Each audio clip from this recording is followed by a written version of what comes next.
Hello, my dear warriors, my dear backbenchers. Welcome aboard. I hope I'm audible and visible to all of you.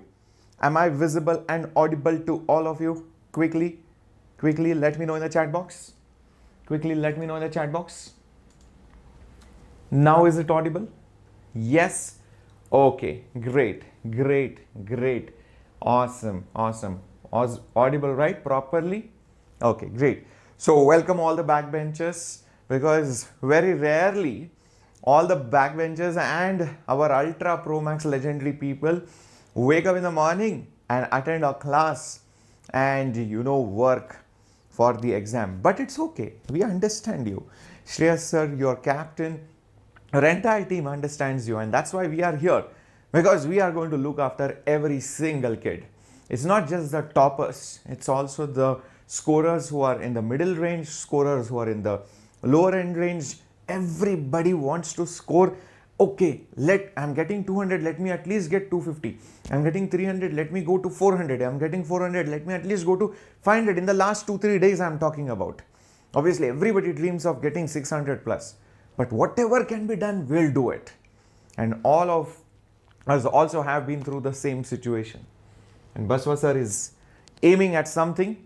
I don't know who is aiming at. Maybe we should ask Baswa sir, what is he trying to do? And who is Gopika ma'am looking at? Something mystery is there while taking this photograph.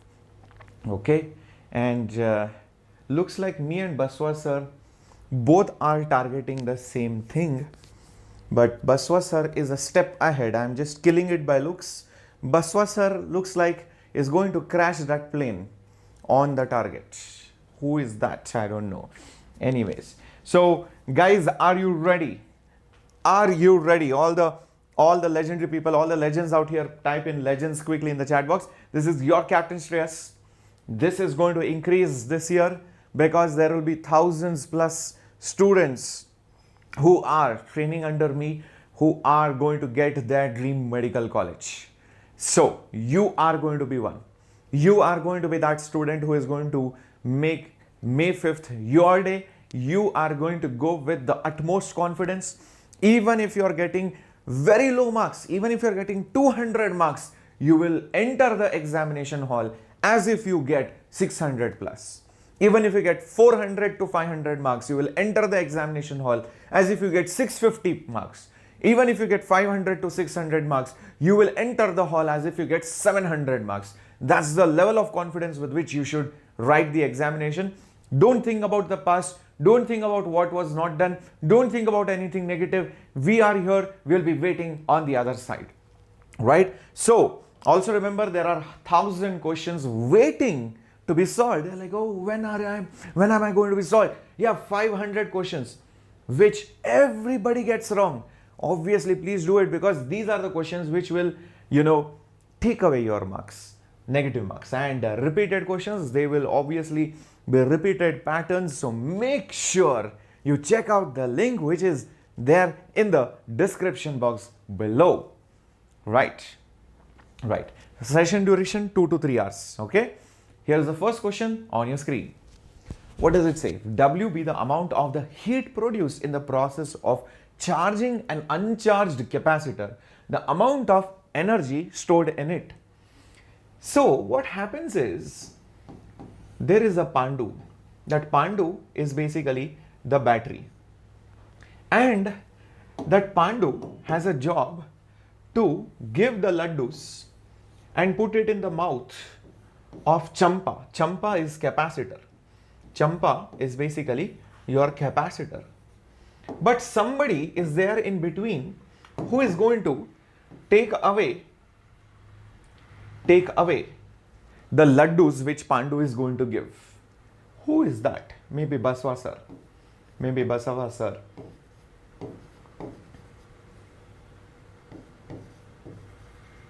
Baswa sir is there. And this Pandu is going to give laddus. Pandu is going to give laddus to Champa.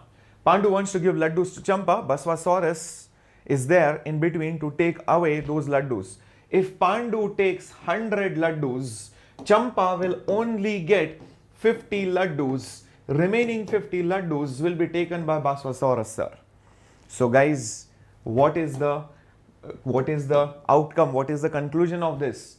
If W be the amount of heat produced in charging, so in the resistor what is produced? Heat. So 50 is basically W, which is the heat produced. How much energy is basically stored in the capacitor? Champa, how much she has stored? 50. So that will be also W. It will not be W by 2. But how much energy is supplied by the battery? That will be 2W. That will be 2W. Hence the answer for this is basically W. Understood guys? Everyone? Understood everyone? Yes, it is going to be, hello, it is not 0. It is not 0. I know you guys like A for amazing Gopika ma'am, C for Captain Shreyas, B for Baswa sir, D for Diksha ma'am. I know you love all the teachers, but this time the opening score is by your Captain Shreyas. Yes. Okay. Got it? W. That is the amount of energy which is stored in the capacitor. Got it? Shall we move ahead? Everybody understood this logic? Always remember this example. Always remember this example. You will never ever make a mistake. Pandu Champa Basvasaurus. The mean free path for a gas molecule depends on the diameter of the molecule. Is it directly or indirectly and square proportional or linear proportional? That is the question. That is the question. Come on, my dear warriors. What do you think is the correct answer for this? What do you think is the correct answer for this particular question? What was the formula for the mean free path? The mean free path for formula, guys. Come on, try to recollect it. Try to recollect it. Yes, there was root 2, there was pi, there was d square, then there is volume, there is number of molecules. All these was there. So the mean free path is inversely proportional to d square. That should be the answer, option number 1. Yes, it is diameter square, d square. This is the formula, mean free path. Those of you who have forgotten the formulas and all those things, I would suggest go to videos tab and just go down complete physics formula revision for NEET. All the formulas in the best possible way. No teacher, I would say, on even Hindi channel or even English channel or any other channel has done it the way I have done it, because this is obviously original content, and this content you will never ever get on YouTube. Check it out. Check it out. Okay, the formula revision class, in case you have forgotten the formulas. You can revise it again and again and again. Microscope is focused on a mark on a piece of paper and then a slab of glass of thickness 3 cm, refractive index 1.5 is placed over the mark. How should the microscope be moved to get the mark into focus again? Come on, all the legendary students, these are highly predicted questions. These are the questions at the last moment which will boost your confidence and take up your score. Let's see. Okay, what do you think? DJ Tilu, as usual, has come. Okay, thank you DJ Tilu. Very good. Please, I hope you find a NEET also beautiful one day. Yes, Shri, this is full syllabus. This is full syllabus. What do you think? Come on, my dear warriors. Vishnu, Evna, Kanaka.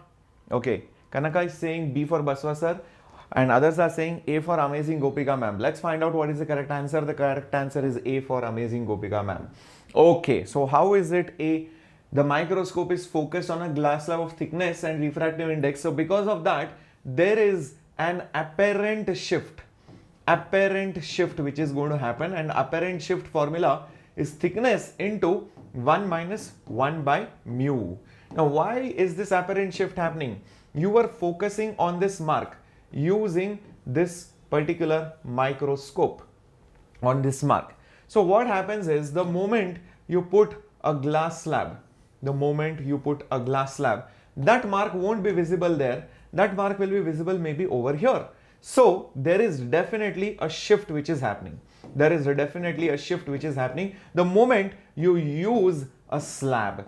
So that is the reason why you will also have to move the microscope up by that same amount of shift to focus it back again.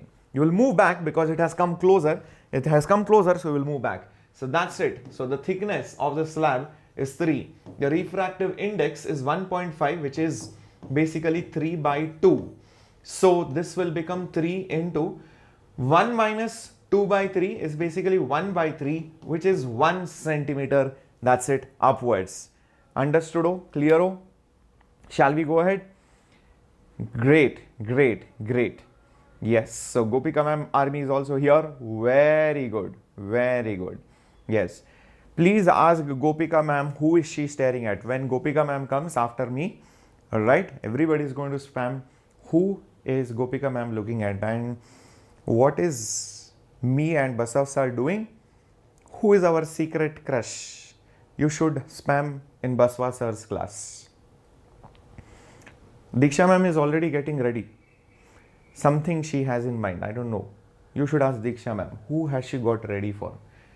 And if they smile, then you should know what they are trying to say. Okay? I want to see the reaction. In Young's double slit experiment, if the separation between coherent sources is halved and the distance of the screen from the coherent sources is doubled, then the fringe width will. What will happen to the fringe width? What is the formula for fringe width? It is lambda capital D by small d. The separation between the coherent sources is halved. Okay, so for the new fringe width, the separation between the sources is halved. So D will become D by 2. Lambda not changed. The distance from the screen to the coherent sources, that is capital D, is doubled. So this will become 2D. So this 2 and this 2 will become 4 and rest all other things will remain as it is. Lambda D by small d, which is nothing but beta. So it is nothing but 4 times of beta. So hence the answer is biology or Baswa sir. B for biology. Perfect. Got it? How many of you wrote it? Very good, Sanvi. Very good. Prathu, Paul, Krishna, Sarojini, Meghna. Very good, Swasni. Yes, yes, 4 times. Lahari, very good, very good. Gautami, awesomeness, awesomeness. B for biryani, it seems. Looks like somebody did not have the breakfast. Concentrate on the class. Very good, guys. Yes, biryani is also correct. Chumma kidding. In a diffraction pattern due to a single slit of width A, the first minima is observed at 30 degrees when light of wavelength 5000 is used. The first secondary maximum is observed at which angle? The first secondary maxima is observed at which particular angle is the question. Come on, think about it. What do we do in this particular case? The first minima. So by the way, what is the formula? It is basically n lambda is equal to a sine theta. This is the general formula. This is the general formula. So for the first minima, the angle is 30 degree. For the first minima, the angle is 30 degree. So basically n is basically 1, lambda is basically 5000 and a I don't know. Sine theta is basically going to be sine 30. That is for the first piece of information. For the second piece of information, the first secondary maxima. Okay, for secondary maxima, the formula will be slightly different. It is basically odd times lambda by 2 is basically a sine of theta. That is the formula for secondary maxima. So for the first secondary maxima, right, basically the first maxima, the odd number that you are going to put. What is that odd number that you are going to put? Yes, come on my dear warriors. That odd number which you are going to put, right? It's going to start off with 2n plus 1. That is the formula, guys. It is not 2n minus 1. So here, this odd number that you put is always 2n plus 1. That is the catch. So when you put n as 1, this value of the odd number will basically become 3. And this is lambda, which is 5000 and by 2. And a I don't know. And sine theta also I don't know. So divide both of them. And see what do you get. Divide both of them and see what do you get. You will basically have 3 into 5000 divided by 2, whole thing divided by 1 multiplied by 5000 is equal to a sine theta, whole thing divided by a sine 30, a sine 30, right? So 5000 get cancelled, and then a also gets cancelled. So I am left with 3 by 2 is equal to sine theta by sine 30. Sine 30, take it on the top, so sine theta will become 3 by 2 into sine 30. Sine 30 is basically half, so this will become 3 by 4. So this will basically become 3 by 4, right? So therefore theta will become sine inverse of 3 by 4. Sine inverse 3 by 4 is C for Captain Shreyas. Yes, that is the correct answer. So if you substitute the odd number properly, you will get the correct answer. And if you know that, okay, I do not know the slit width, obviously I'll have to divide to get A and A get cancelled, then you will get it properly, or else you will be stuck in this process. A got cancelled, 5000 and 5000 also got cancelled over here. Cool, my dear warriors, understood till this point? Shall we go ahead? Everybody ready for the next question? Very good. Very good, very good, excellent, excellent. A spring is stretched by 5 cm by a force of 10 Newton. The time period of the oscillation when the mass of 2 kg is suspended by it is how much? Okay, let's have a look. Spring is stretched by 5 cm for a force of 10 Newton. So using F is equal to Kx for this part of the information, the force is 10, K value I don't know. What is the value of X? 5 cm, so 5 by 100.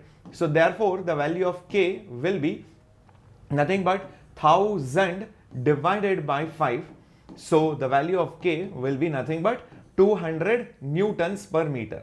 200 newtons per meter. That's not all. The question is the time period of oscillation for the mass of 2 kg is how much?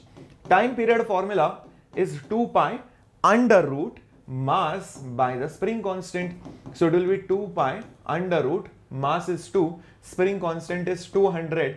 So 2 cancels 1 by 100. So 1 by 100's root is basically 1 by 10, right? So 2 pi is basically 6.28 divided by 10. So it will be 0.628.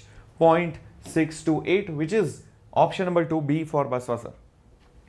Very good, Sarojini, very good, center. Kanka, yeah, no, it is not 0.0. Yes, it is just 0.628, Kanaka. Okay, maybe you missed a decimal out there. Okay, when you take the root of 100, it is 10. So I think you have added one more 0 over here. Be little careful, okay? Root is also there. Root is also there. Yes, Paul. Yes, Dr. Pratyu, option B is the correct one. There is a mass which is moved in a vertical circle of some radius.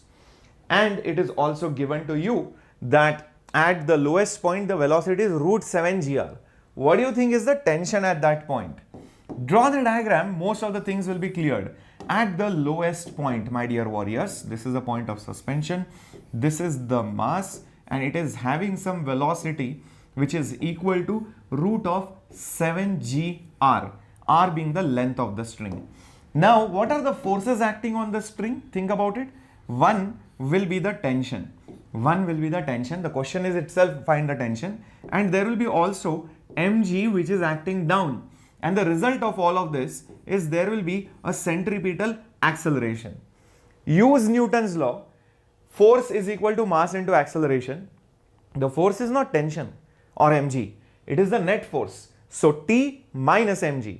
Why not mg minus T? Because the acceleration is up. So tension is larger than mg. So that is why T minus mg is mass into centripetal acceleration. That is Newton's law.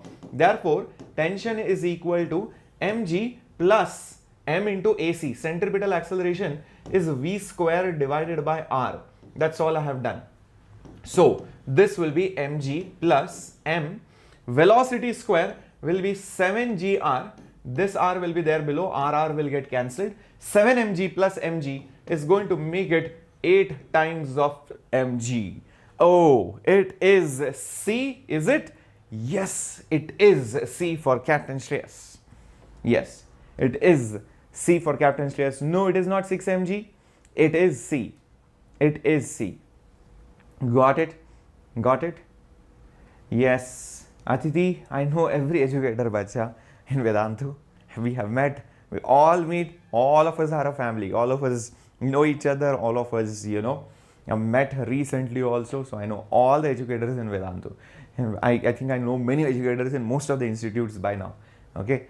Been there for almost now 13 years plus of teaching, guys. So yes. So I know what everybody does. I know who does what, everything, most of it. So all the gossip I have, but unfortunately I cannot share it. Okay. So when an object is shot from the bottom of a long smooth inclined plane kept at an angle of 60 degrees, it can travel x1 on the plane, but when the inclination is made 30 degrees, the same object with the same speed can only travel x2 distance. The ratio of the distance is how much? The ratio of the distance is how much? Yeah, Bunny, like I mentioned, Tukka will not always work. Tukka will not always work. So you have to be obviously, careful about it. And number two, hard work is more important than Tukka. That is what I mentioned it in the video, and even 3-4 years back when I made that more popular video. Now, anyways, coming back to this question, when you go along an inclined plane and you project a mass with certain speed u, it will get decelerated like this. It will get decelerated like this with some acceleration a till it comes to a grinding halt. So it stops like this, and that acceleration, if this inclination is theta, will be nothing but g sine theta. That is the acceleration along the incline. If you go down, it is g. If it is along the incline, it is g sine theta. By splitting the component, mg will have mg cos and mg sine. Mg sine is the force, g sine will be the acceleration. So we will use, if it is stopping after a displacement of, let's say, x, I can use v square is u square plus 2as formula, and v is 0. Initial speed is, let's say, u. Acceleration is negative because it is opposite, and displacement is basically x. So solving this, I will get, therefore, 2g sine theta into x is equal to u square, or rather I can also see sine theta into x is basically a constant. Because speed and g and 2 are constants. So once I get this, it becomes very simple for me to solve. So sine of initial angle 60, the initial displacement x1 is equal to sine of 30 into final displacement x2, sine 60 root 3 by 2. This is x1, sine 30 is half into x2, 2 cancels. So x1 by x2 will be 1 by root 3. 1 by root 3 is D for Diksha ma'am. Perfect. Correcto. How many of you got? Yes. Madan, I do visit most of the offline centers in South. So whether it is Hyderabad or Chennai, I was there recently, Pune, I was there, Bangalore, yes, time to time. So I will visit, but I'm not obviously teaching a full-fledged course because we have amazing teachers. So one thing that I learned from these visits was that the teachers whosoever are teaching in most of these centers are really good, because I have not just met them, but I have also seen their classes. I have, also reviewed them. I have also seen what kind of teaching, what kind of notes they are giving. So I have personally seen those teachers teaching, their content, and what kind of interaction they have with the students. So all these things I do when I visit the center. So 100%, they are really good. Okay. So moving on, next question. The angular speed of the wheel of a vehicle is increased from 360 to 1200 RPM in 14 seconds. The angular acceleration will be how much? That is the question. Come on, my dear warriors, figure this out. What do you think you should do? Angular acceleration is change in the angular velocity upon the time taken, which is final minus initial divided by the time. But there is a problem. This omega is in RPM, so you have to convert it into radian per second. So you multiply, one round is 2 pi radians, but that is per minute. So per second, you will have to divide it by 60. Same thing, you multiply it by 2 pi and then divide it by 60. Since both of them, you're multiplying by 2 pi and dividing by 60, I can do the same trick over here. I can write it as final is 1200, initial is 360, right? The whole thing you multiply it by 2 pi and divide it by 60. The whole thing now divided by the time also. The time is nothing but 14 seconds, right? You can cancel out the zeros. You can do whatever you want over here. 120 and 6, it goes, right? So it will go how many times? It will basically go 20 times and this will go 6 times, right? This 2 will go once, this will go with it 7. So 20 minus 6, 14, 14 by 7, 2. So yes, just check it out, 2 pi radians per second square. Just check it out. Are you getting it as 2 pi radians per second square? 2 pi radians per second square. Everyone? Yes? Perfect. 20 minus 6 is 14. 14 by 7 is 2. And 2 into pi is 2 pi. That is the answer, option A. A for, oh my god, A for Atuluru. Atuluru? Are you from Andhra or Telangana? Because your name sounds like that. What is the time of this session? 2-3 hours at least. Murthy. Okay, Murthy Manvi, that session time is 2 to 3 hours. Okay. The body weighing 72 Newton on the earth, the gravitational force at a height equal to half the radius of the earth will be how much? That is the question. Okay, let's try to do this. The gravitational acceleration at a height h is given by the formula g naught into r square divided by g naught into r square divided by r plus h whole square. So what is the gravitation at that height h? It will be g naught r square, and the height is itself half the radius of the earth. So r by 2 whole square. So r square will get cancelled from everywhere. I will just have 1 plus 1 by 2 whole square. R everywhere will get cancelled because everything is in the square form. So it will become g naught by 1 plus 1 by 2 is 3 by 2 whole square. So 2 square is 4 and 3 square is 9. 4 by 9 times of g naught. That is the acceleration due to gravity at height h. So the weight at height h is also going to be 4 by 9 times the weight on the surface, which is 4 by 9 times 72. Come on, what is the answer now? It is very easy. D, Pakka. What are you saying, man? Come on. 9 8s are 72. 8 4s are 32. So the answer should be option A. Option A. A for amazing Gopika, ma'am. Yes, correct. No. Why is it 48? Where did 48 come from? Where did 48 come from? Be careful. Yes, it is A for Atuluru, A for Ames. Yes. Okay. Is that clear? So over here, what just happened is you had to understand that the gravity will change as you go up and up. So we found the new gravity using this formula and it came out to be 4 by 9. So if gravity has decreased, even the weight will decrease by the same factor. So I multiplied 4 by 9 with 72 Newton. That's it. I will get the weight of the person at that particular height. Cool. So option number A, which is 32 Newton. If there is a disk of certain radius and mass and it is rolling on a horizontal floor, center of mass has some speed, how much work is needed to stop it? So imagine there is a disk which is moving, you have to stop it. How much work you need to do? Well, the answer is simple. The work done to stop it is the total kinetic energy of the disk. Now the total kinetic energy of the disk will have two parts. One is the translational, one is the rotational energy. Translation is half mv square. Rotation is half I omega square. But moment of inertia of a disk is nothing but mr square by 2 and omega is v by r. So rr will get cancelled. RR will get cancelled because r square will come. 1 by 2 into 1 by 2 will be 1 by 4. So it will become 1 by 4 mv square.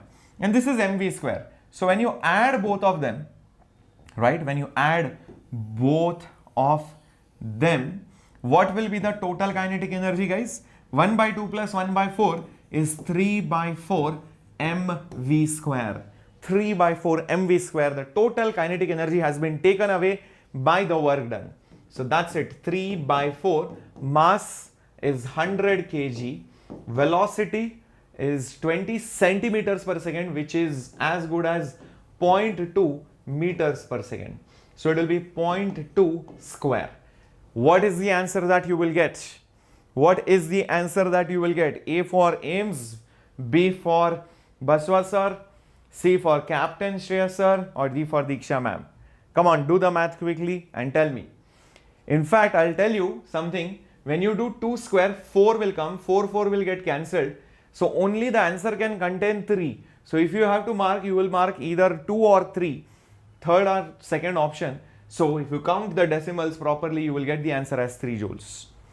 Ignoring the powers of 10 method. What is that power? Ignoring that powers of 10 method. So you don't worry about the decimals or the zeros or the powers of 10. Just look at the numbers. 2 square 4, 4 and 4 cancels, 3 is there. So answer should contain 3. Option 4 and option 1 gets eliminated automatically. Yes. The answer is C for? C for what? I didn't listen. No, it is not C for Captain Shreyas. It is this time B for Baswa sir. Yeah. It is B for Baswa sir this time. Correct. Moving on to the next question. Screw gauge has some least count. 50 divisions are there on the circular scale. The pitch of the screw gauge is how much? What is the pitch of the screw gauge? Remember the pitch formula. The pitch formula is nothing but, or rather I would say the least count formula. The least count formula is always the pitch formula divided by the number of circular scale divisions. The least count is given to be 0.01 millimeters. The pitch of the screw gauge, I do not know. The number of circular scale divisions, that's 50. So what will the pitch be? It will be 0.01 millimeters multiplied by 50. Got it, my dear warriors? So obviously the answer will be option B, which is 0.5 millimeters. 0.5 millimeters. Let's see. Yes, it is correct. Option number 2, 0.5 millimeters. Awesomeness. You should know this formula. It's direct formula based question, guys. These kind of questions do come. Moving on to the next question. 2 cylinders equal capacity are connected via stopcock. So imagine there is one cylinder here, and what happens is basically they are connected. They are connected via a stopcock. So that is the device which stops the air to go from this side to the other side. So this is that stopcock. Okay. This is A container, this is B container. A contains ideal gas, standard temperature and pressure. B contains completely evacuated. So the gas is only there in chamber A, not in chamber B. So when you open it up, what will happen? All the gas will go to the chamber B. When you suddenly open it, what will happen? All the gas will go to the other side. So when you do this kind of a process, what kind of process is it? Is it adiabatic, isochoric, isobaric, or isothermal? So when sudden movement happens, then I would say, remember your Newton's correction which was done by Laplace for sound derivation or speed, right? So that process will not have time. It will not have time to exchange heat. If it does not have time to exchange heat, that means the heat absorbed or released by the system is 0. So it has to be adiabatic process. It has to be adiabatic process because there is no time. Suddenly it has to go zoop. No time. Like, okay, wait. I will give you energy after some time. First let me go there because there is vacuum. So that sudden process will be adiabatic. Yes, A for Ames. Correcto. Understood? Clear? Let's move on to the next question. Wow, we have a question on alternating current. Very, very likely, high probability question. Capacitor is connected across the AC source of voltage V, given by V is equal to V naught sin omega t. The displacement current between the plates of the plates of the capacitor, I think. Yeah. Remember, displacement current is always the conduction current, and conduction current is basically your current that you always talk in your normal circuits. This is there in your electromagnetic waves chapter. Displacement current is your conduction current. Okay, so don't get confused. So what is this displacement current? It is not conduction current in most of the cases. Now voltage is given. So what do you think the current will be? Guys, for a capacitor, if the current phasor is here, the voltage phasor is here, there is a phase difference of 90 degrees. There is already a phase difference of 90 degrees. So if this is a sine term, this can't be sine, this can't be sine, it has to be a cos term, because there is a phase difference of 90 degree. Understood till this point? Why it cannot be sine? Sine and sine are always in the same phase, whereas if you take sine theta graph and then cos theta graph, they are in 90 degree phase difference. So it cannot be option A and B, that is discarded. Okay, now let's talk about basically the outside part, which is the amplitude. So the current amplitude I naught will be voltage amplitude by the reactance, by the capacitive reactance. So which will be V naught by 1 by omega C. So it will be V naught omega C. That is your I naught. That is your I naught. So which is the correct option? Option number 3, C for Captain Shreyas. Dr. Pratyu said it. Very good, Anushka. Yes, that is C for Capto. Yes, very good, Dhanush. Very good, Krishna. Yes, C for Captain Shreyas. It is not D, it is C. Remember, it is not omega C below. Omega C is on the top because capacitive reactance is 1 by omega C. If you write it as omega C, you will get D option, and that is wrong. You will get negative marks for it. Be very careful.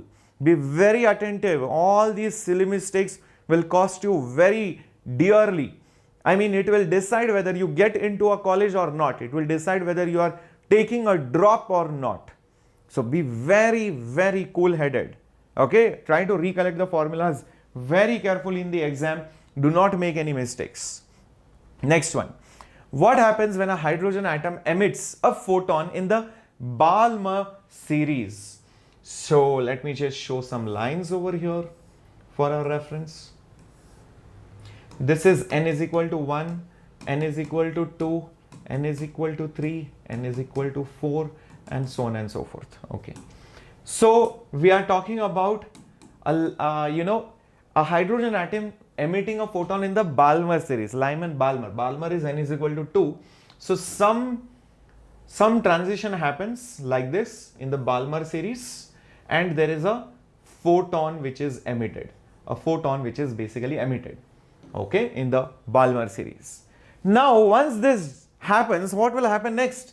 The electron is still excited. It will come to the ground state eventually. So, when it transits from n is equal to 2 to n is equal to 1, it will emit another photon, but that would be obviously Lyman series because n is equal to 1. It's coming to n is equal to 1. So, it must be option B. It must be option B. Very good. How many of you understood the logic behind this?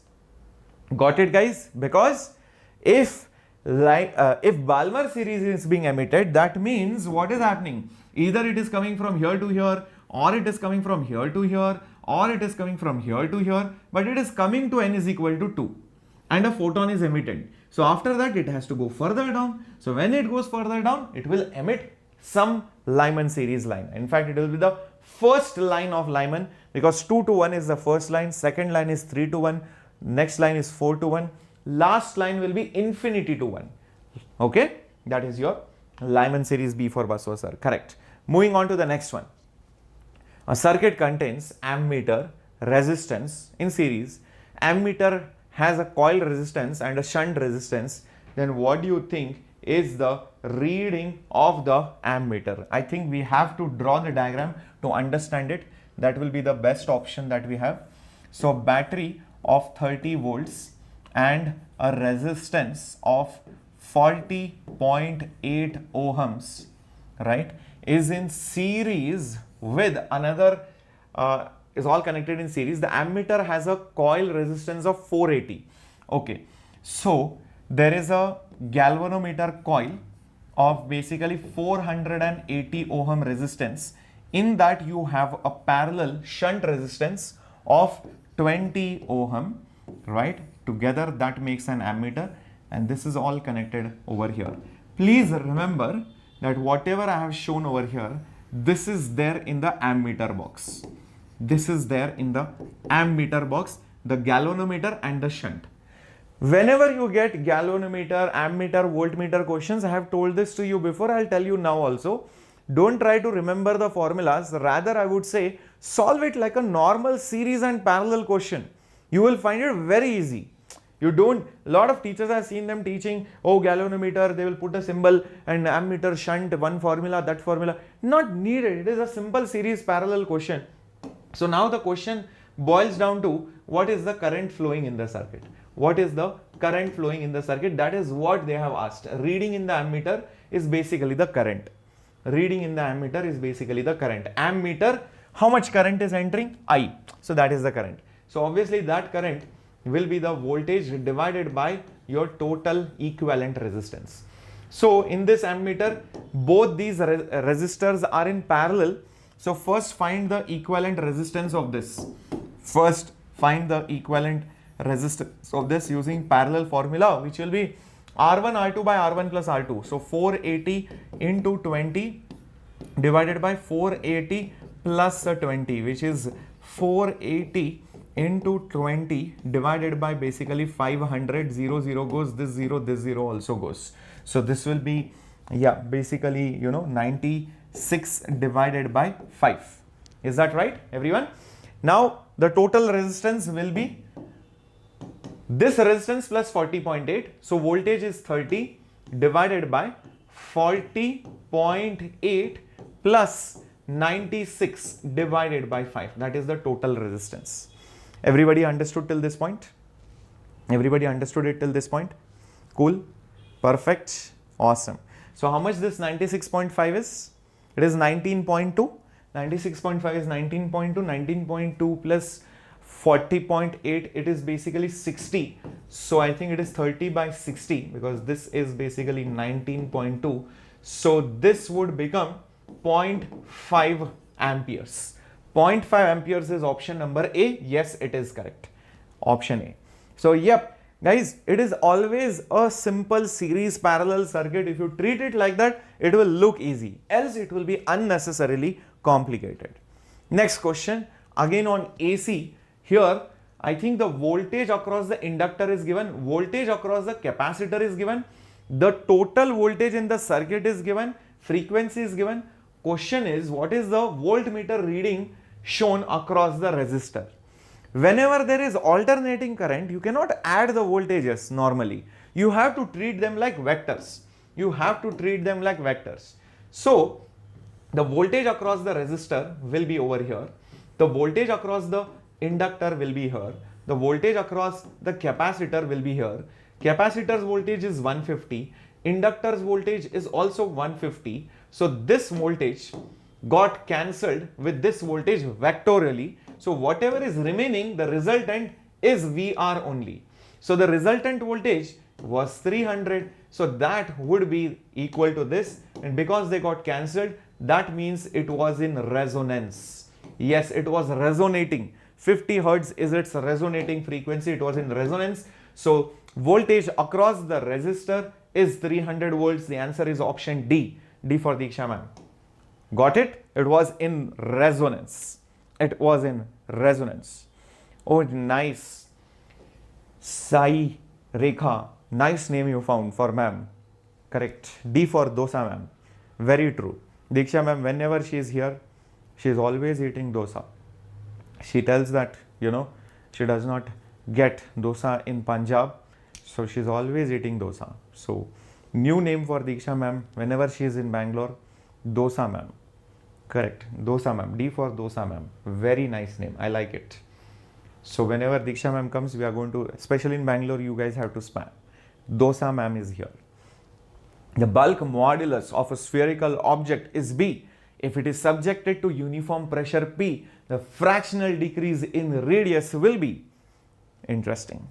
What do you think it is? The bulk modulus is given, and you know the question is, what is the fractional change in the radius when it is given some pressure? When you apply some pressure, the volume reduces, so the radius will reduce. That is the idea behind the question. And how much the radius reduces or increases, that will be dependent on the pressure you apply and the material property, which is the bulk modulus. Is there a definition of bulk modulus? I think there is. It is the applied pressure upon the relative change in volume. Okay, so therefore delta V by V is P by B. Is B comes down, P is on the top, this goes on the top. Now we also know that volume is nothing but 4 by 3 pi radius cube. Using the knowledge of errors that I have, I know the relative error in the volume will be constant, doesn't matter. Relative error in the radius, but the power of radius is 3. So it is 3 times delta R by R. So why not use that over here? How did it click me? Because delta V by V relative. So that's why I thought, why not use the error concept? So use it over here. 3 times delta R by R is equal to P by B. So therefore, delta R by R is P by 3B. P by 3B is option number D. Yes, it is. D for Dosa ma'am. Correcto. Perfecto. Yes. Awesome. Awesome. Yeah. Not 3 on the top. 3 is there below. Where is the 3? The 3 is below. Be careful. Okay. Moving on to the next question. String is wrapped along the rim of the moment of inertia. This radius, this string is now pulled by a force of 10 Newton. Then the wheel starts to rotate about its axis from rest. The angular velocity of the wheel after 2 seconds is how much? Angular velocity of the wheel after 2 seconds. So I think we'll have to use omega final is omega initial plus alpha into time. Omega initial, it starts from rest. The wheel starts to rotate from rest. Alpha, I do not know. The value of time is 2. Okay, so I have to find alpha. How do I find alpha? Torque is equal to I alpha. I think that is the relationship that will be needed. But I do not know the torque, right? Maybe I'll have to find the torque. Okay, so torque is equal to I alpha. Torque is R into F. Moment of inertia. Wheel of moment of inertia is already given. And from this, I think I can find alpha. So what is the radius? Radius is 10 centimeter, which is 0.1 meter. How much is the force? 10 Newton. Moment of inertia, 0.1 into alpha. 0.1 cancels. Therefore, alpha is basically 10 radians per second square. So put that 10 over here. So from that, I will get 10 into 2 is 20. So 20 radians per second, which is D option. Yes, which is the D option. Everybody with me? Very good, Vishnu. Amazing, amazing. Next question. There is a body which weighs 200 Newton on the surface. How much will it weigh below? I think we did a question above. Now this is a question when you are below the surface of the earth. How much do you think the body will weigh? So gravitational acceleration will change. G value will change. So let's try to find what is the gravitational acceleration below the surface of the earth, because that has a formula G naught 1 minus depth by radius.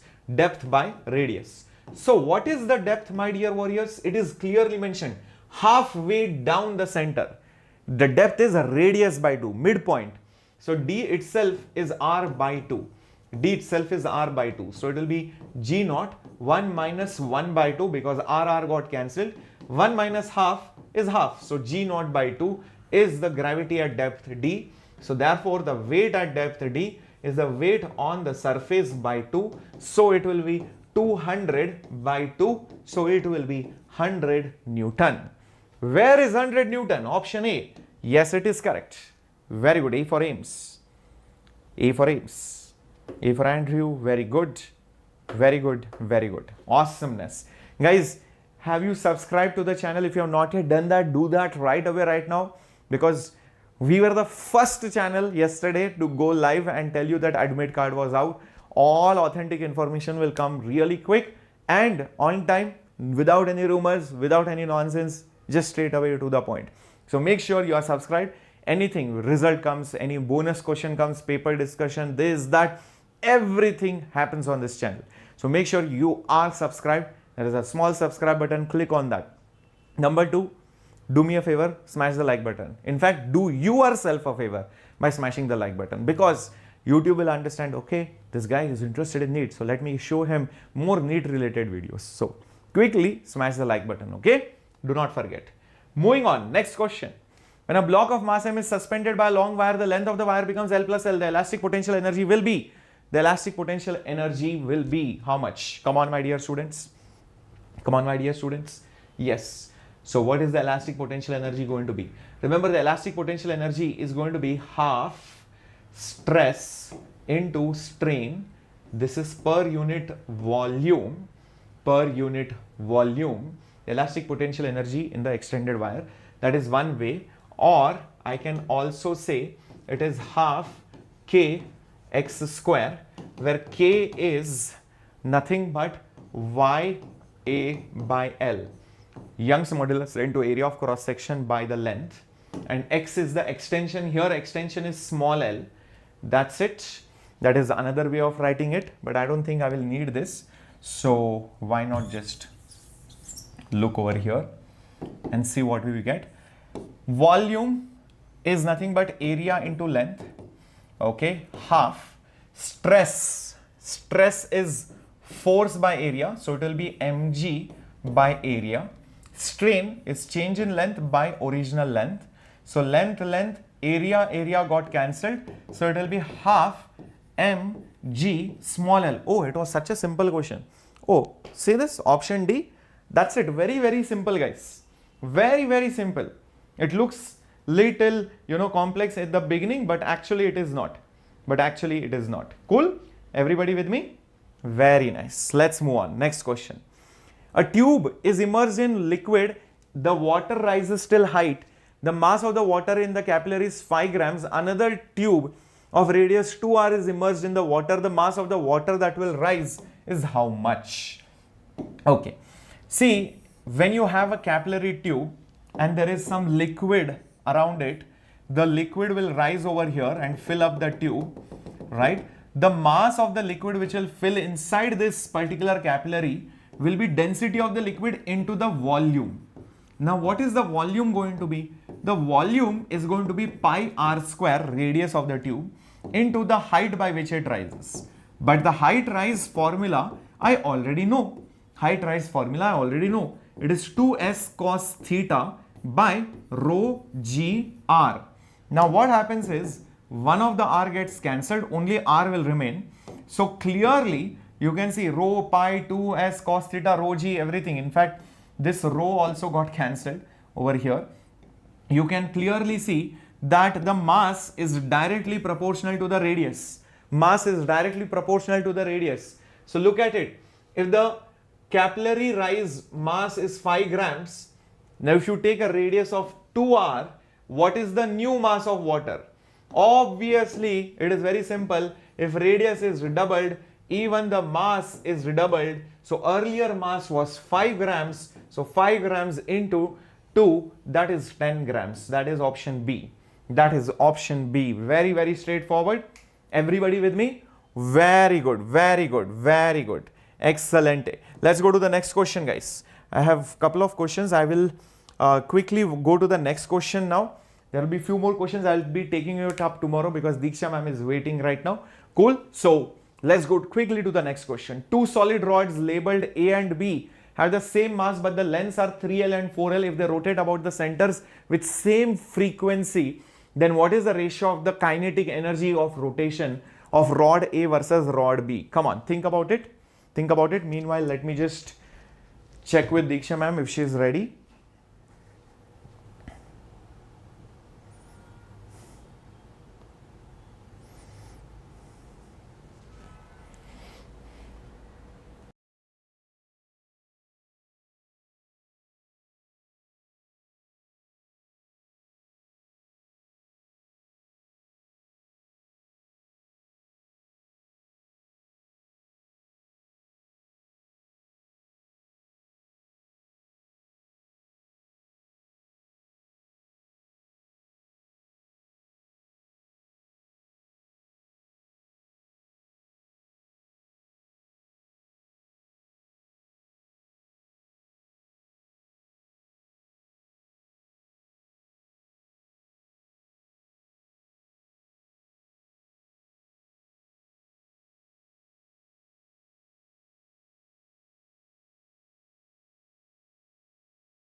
Oops.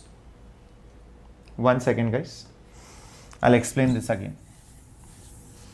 My voice was not audible. Just 1 second. Radio. Okay. Just give me 2-3 minutes. Okay. Sorry, guys. I forgot to turn on my mic because I was on call with Diksha ma'am. I had muted that time. I'll explain this question again.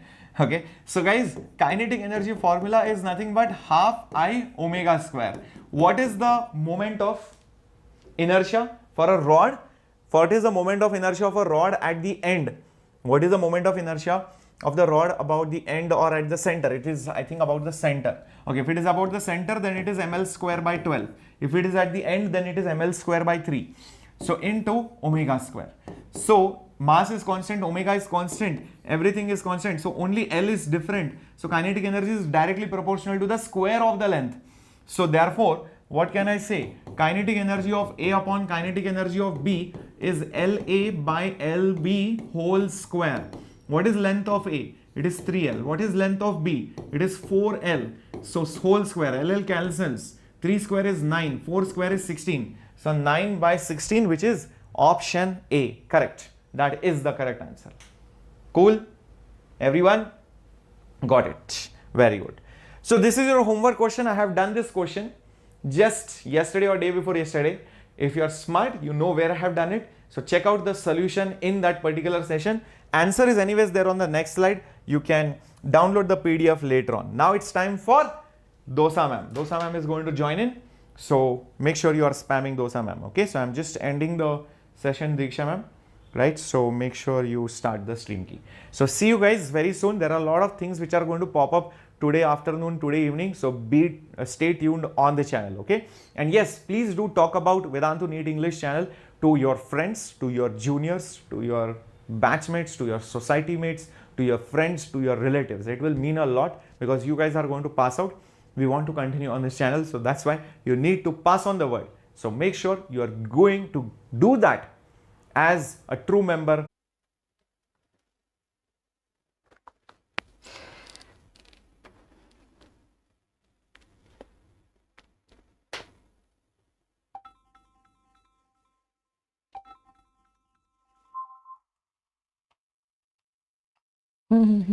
Yes, sir.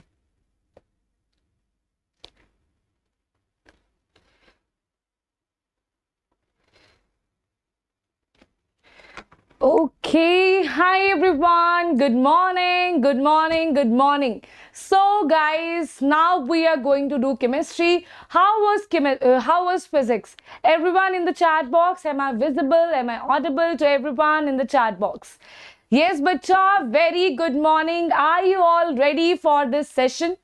Are you all ready for this session, everyone? Yeah, Dosa ma'am, Diksha ma'am, cross, Dosa ma'am, tick. Okay, daily dosa, dosa, dosa, dosa. Okay, Bangalore, everyone is irritated because of me. They're like, day and night I'm eating dosa and dosa. Okay, yes everyone. Okay, so full pack energy. After that I'm going to eat dosa because I did not have my breakfast. So after that I'll be eating dosa again, right? Okay, yes bacha, are you all ready? Are you all ready? Yes, everyone in the comment section, are you all ready for ABCD? For ABCD of chemistry? You know, chemistry and physics and biology, you are the students of chemistry, physics and biology, science students, है ना? Maybe you might be backbenchers, you might not be backbenchers, it doesn't matter because these questions are going to be very important for your NEET exam, right? The easy click questions, these are, and I'm going to explain you topic as well regarding that question. Okay everyone, so are you all ready? Green hearts if you are ready for that so that we can start the first question here. Yes, bacha. Okay. Yes, ma'am. Yes, ma'am. Okay.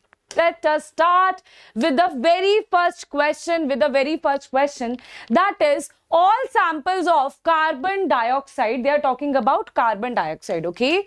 Now, what they are saying that all samples of carbon dioxide contain carbon and oxygen in the mass ratio of 3:8. Okay. So that means the ratio of this and this is 3:8, and all samples are in this ratio.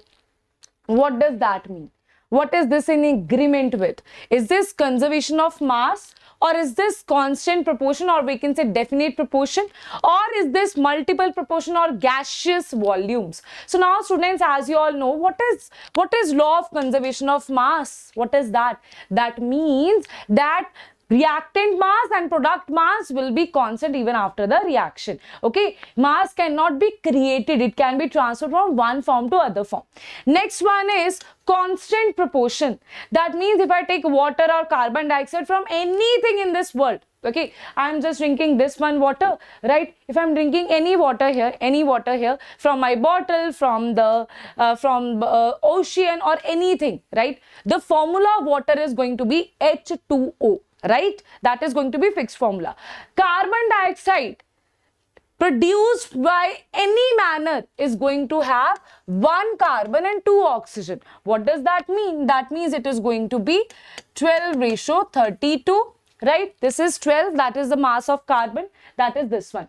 Okay, so this is going to be 3:8, right? So that means it is according to the law of constant proportion, that is definite proportion. B is the correct answer. Next is multiple proportion. What does multiple proportion state, students? Multiple proportion, everyone, that means, for example, I am saying that I have H2O2 and I have H2O, right? Okay, so if I fix the mass, now I have same element, and from those same elements I have 2 compounds here, right? But now I am fixing the mass of hydrogen here. If I fix the mass of hydrogen, fix mass of hydrogen, rest what we have? O2 ratio O. That is going to be 32:16. That is 2:1. That is a simple whole ratio. That is a simple whole number ratio. That is the multiple, that we can get that element from anywhere, okay? But if we fix the mass of one thing there, one element there, the ratio of other 2 is going to be in the simple whole number ratio. That is law of multiple proportion, right? Okay, bacha. Next is the third line of Balmer series correspond to electronic transition between the Bohr orbits in the hydrogen. Now they are saying, what is that jump? Everyone in the chat box, what is that jump? What is that jump? Lyman-Balmer Bastian bracket P fund, right? What is that? Lyman-Balmer, or I can write it on the other page. That is Lyman-Balmer bracket P fund, Lyman-Balmer bracket, Lyman-Balmer Bastian bracket P fund. Lyman-Balmer Bastian bracket P fund. Okay, bracket P fund.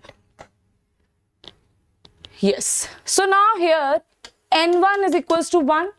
Light, energy, the electron can be from anywhere, but it will come to N1 is equals to 1. Here N1 is equals to 2, N1 is equals to 3, N1 is equals to 4, N1 is equals to 5. Okay. Now students, when we are talking about Balmer series, that means they are talking about N1 is equals to 1. That is the first thing, right? That is N1 is equals to 1 or 2. Lyman-Balmer, no, they are talking about 2, right? That is 2 here, right? That is 2 here. Okay. Now, what about the electronic transition between Bohr orbits? Okay. Now they are talking about third line here, right? They are talking about third line here. Now tell me what can be the third line. Now N2 can be 3, 4, 5 and so on. What does that mean? What does that mean? What does that mean, students? For example, this is N1 equals to 2. Now N2 can be this 3, this 4, this 5, this 6. Okay, N2 can be this 3, 4, 5, 6 and so on up to infinity. Right? What is the third line here? This will be the first line, second line, third line. So third line is going to be N2 is equals to 5. So total it is going to be 5 to 2. That is going to be the correct answer. So B is the correct answer, right? Now what about, yes, okay students, now what about this thing? Shreyas sir is here. Yes. Now students, what about this thing? If they are giving you shortest wavelength, instead of saying that this lies in this is the third line, they are giving you shortest wavelength. That means lambda is minimum. Now E is inversely proportional to lambda, right? That means E is going to be maximum here. That means you are going to take that line which has N2 equals to students, that will be equal to everyone, that is going to be equals to infinite, right? That is going to be equal to infinite. Just wait, I can't see your chats here. Just a minute. Why I can't see your chats here? Yes, now I am able to see your chats. Yes, or what they can tell you, they can tell you the longest wavelength. Now students, if they are telling you the longest wavelength, what does that mean? Lambda is maximum, right? If lambda is maximum, then can we say E is minimum?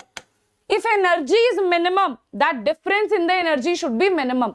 That will be when N2 equals to N1 plus 1, right? This is how they can ask you question based on Lyman-Balmer partial bracket P-Fund series, right? Okay students, yes, or they can also give you the ranges here, okay? Like Balmer lies in visible range, okay? So these kind of things can also be asked. Now students, next one is if, now this is from quantum numbers, right? Instead of the quantum numbers, basically what are quantum numbers, okay? The formulas of quantum numbers, let us see. Now before that, let us see who can answer this one. Right? Okay, then I will explain you the concept behind it. Yes, bacha, then I will explain you the concept behind it. Now, if M is the magnetic quantum number, L is the azimuthal quantum number. Now they are asking you which of the following is correct here. Right? Which of the following is correct here? So, which of the following is correct?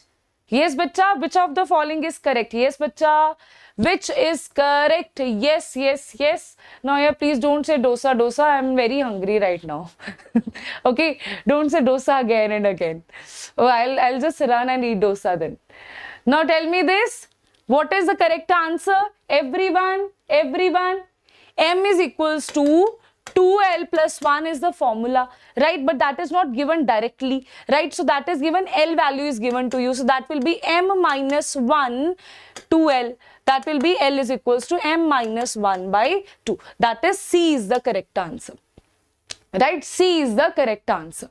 Yes, bacha. Why D? Not D, beta. Not D. L is not equals to 2M plus 1. Right? M equals to 2L plus 1. Okay, M is equals to 2L plus 1. L is not equals to 2M plus 1. Right? M is equals to 2L plus 1. Right? That is the formula. Right? This is the formula. So this is not the correct answer. This is the correct answer. Yes, bacha, this is the correct answer. C is the correct answer. C for Capto is the correct answer. Now students, the formulas of quantum numbers, very, very important. If n is equals to 0, 1, 2, 3, 4 and so on up to infinity.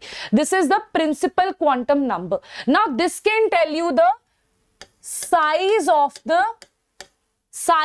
the orbital where this electron is, right? What is this n? Principal quantum number, that is also called the shell number, right? That is also called the shell number.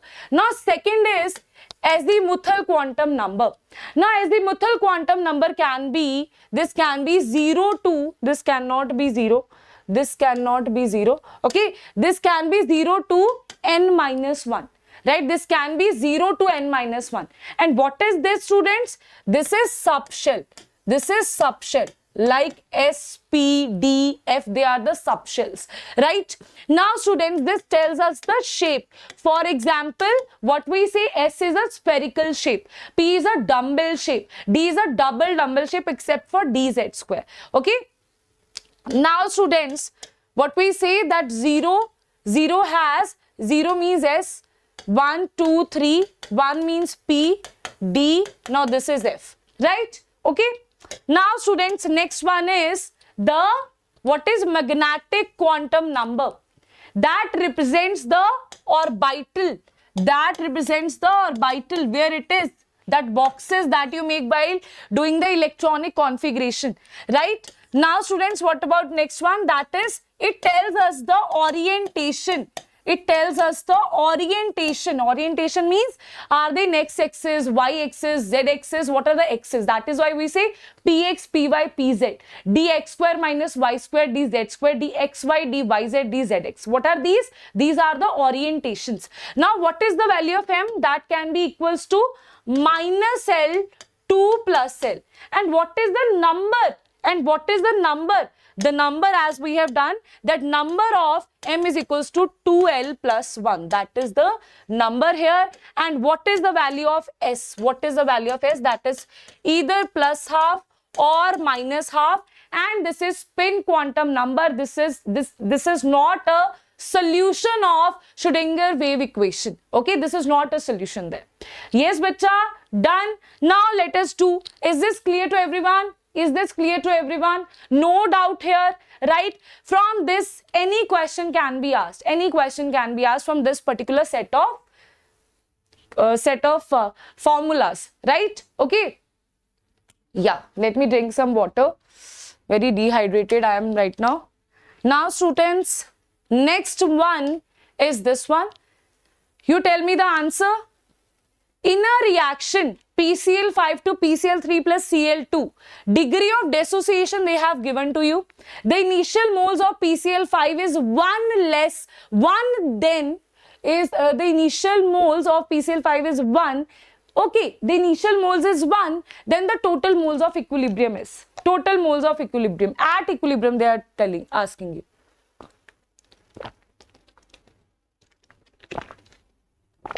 Now students, as you can see, what is the reaction? PCl5,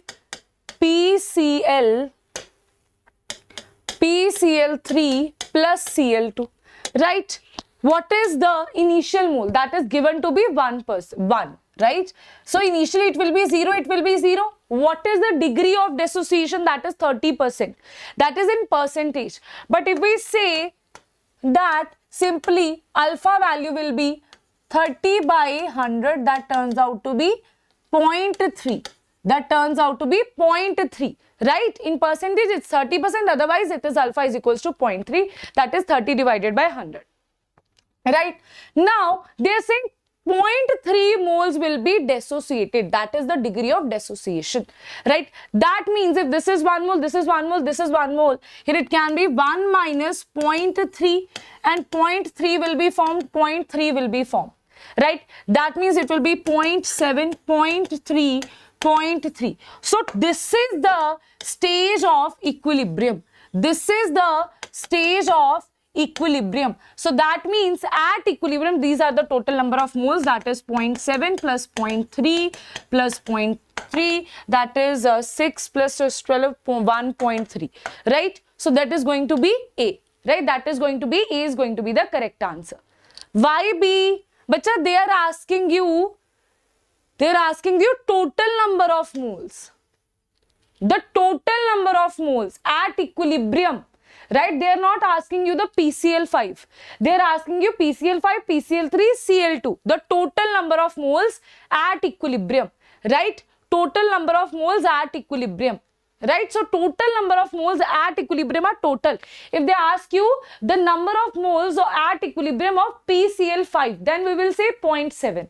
Right? Okay, then the answer is 0.7. But here the answer is 0.1, 0.3 because total they are asking you. Right? So read that statement very clearly. Okay, read that statement very clearly what they are asking you. Yes, bacha. Next question is going to be, what is the change in internal energy? Right? What is the change in internal energy for a system? Here sign conventions are also very important. I will give you a simple trick based on how to do those sign conventions. See, first they underline these points.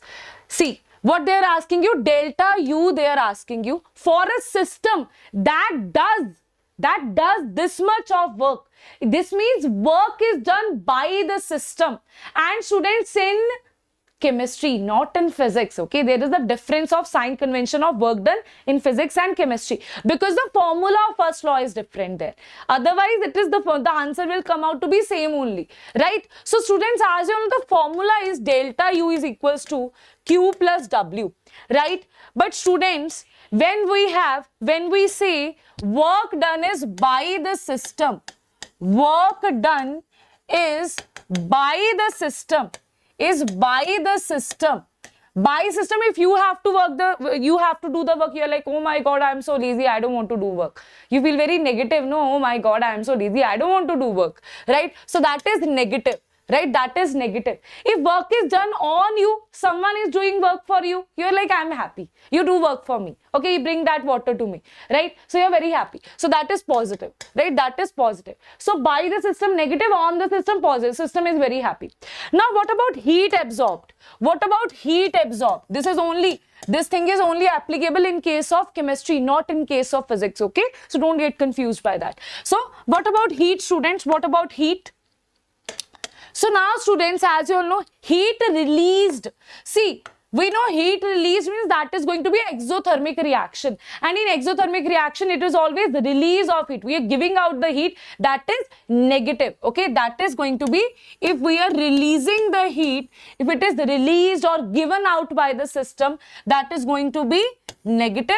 As if heat is absorbed, yeah, you are giving the heat to the system, they are absorbing the heat. If you have to give the money, you will be negative. If someone is giving you the money, you will be happy, right? So if heat is absorbed by the system, then it is going to be positive. So please take care of these sign conventions here. Only apply this formula here.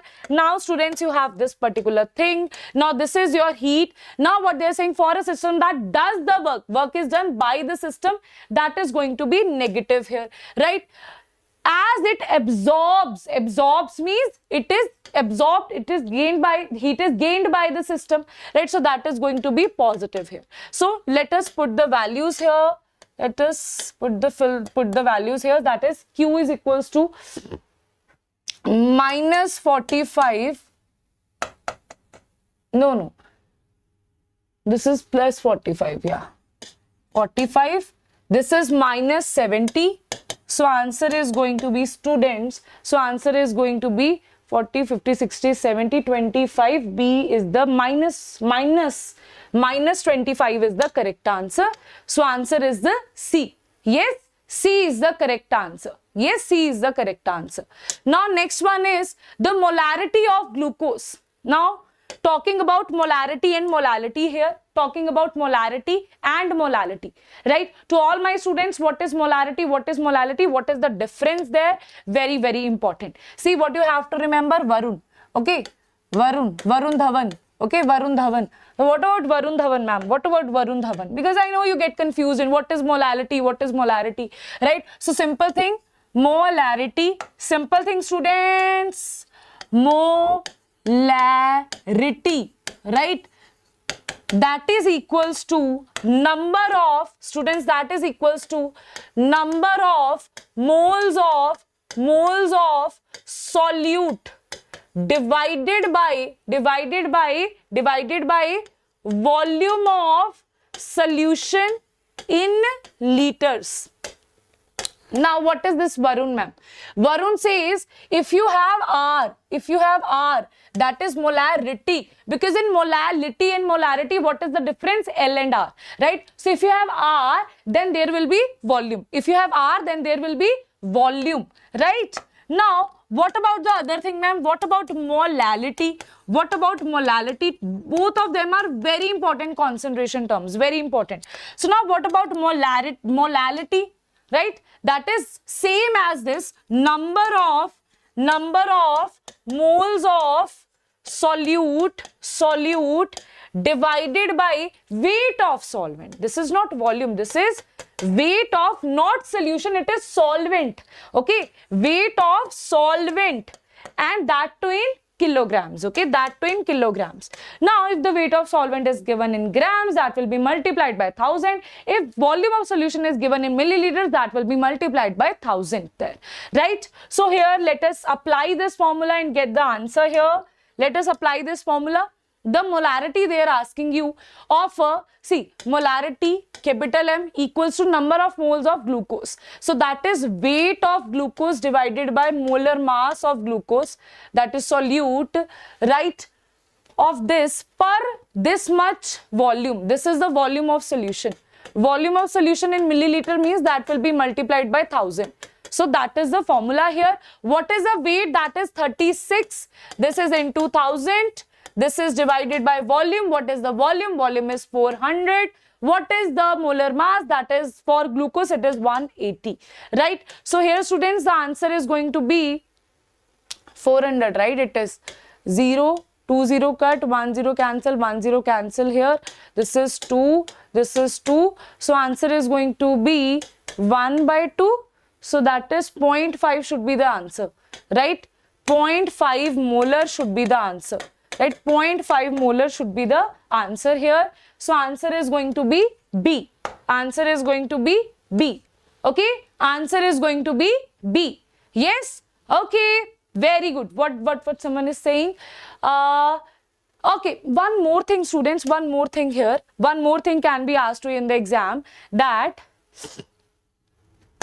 the terms that are, please remember this thing, terms that are volume dependent are temperature dependent, and that is the reason molarity is not dependent on temperature, right? Molarity is dependent on temperature, right? So all the terms that includes volume, for example, weight by weight is not dependent. You can write it here. Weight by weight is not dependent, but weight by volume is dependent, right? So all the terms that are dependent on volume are dependent on the temperature, right? Next one, students. How many Faradays are required to reduce 1 mole of MnO4 negative to Mn2 positive, right, students? Yes, bacha. So what is going to be the answer here?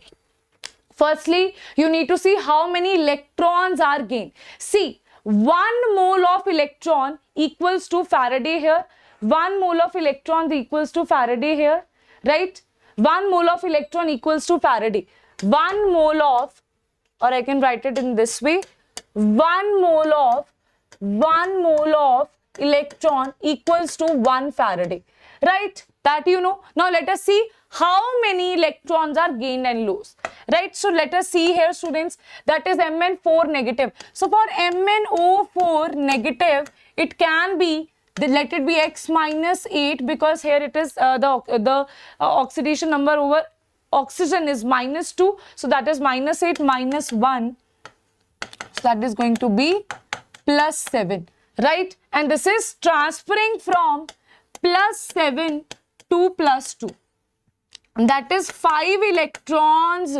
5 electrons are gained by it, right? So the answer will be 5 Faraday, right? So answer will be 5 Faraday. Answer will be D here. Yes, bacha, D for dosa, D for Diksha ma'am. So that is the answer here, right? Next one is the resistance. The resistance, everyone. Next one, the resistance of 0.5 molar solution of electrolyte. So what they have given you? They have given you the resistance here. Okay, the resistance not, they have given you the concentration here, right? The concentration is given of an electrolyte in a cell was found to be this much. This is the resistance, right? If the electrodes in the cell are this much apart, that is the length, right? Have an area of cross section that is 4.4, that is area, Then the molar conductivity, in See, very, very important. Very, very important, students. See this very carefully. Here it is written meter square, right? That is given in centimeters.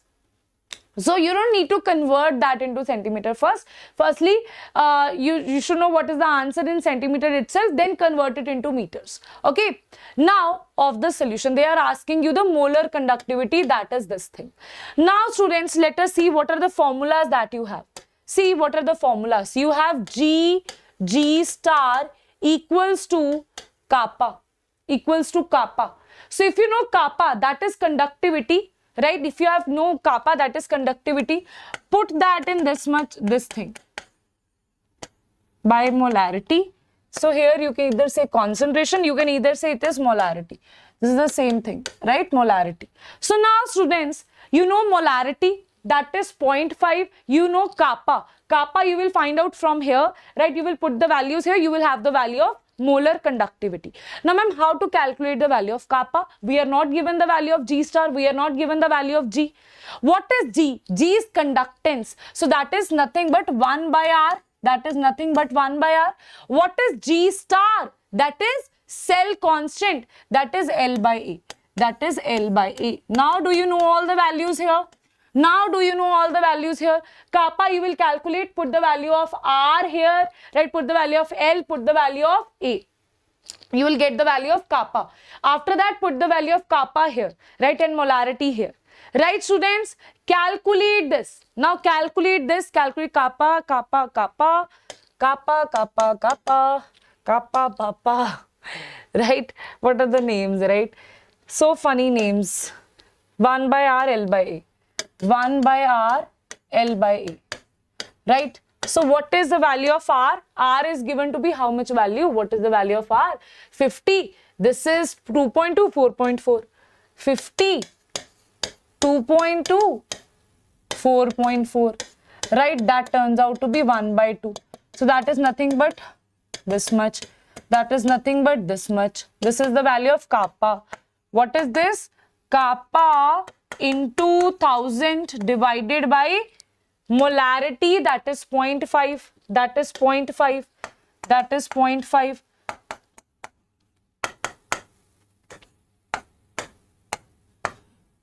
Wait, that is 100 by 5.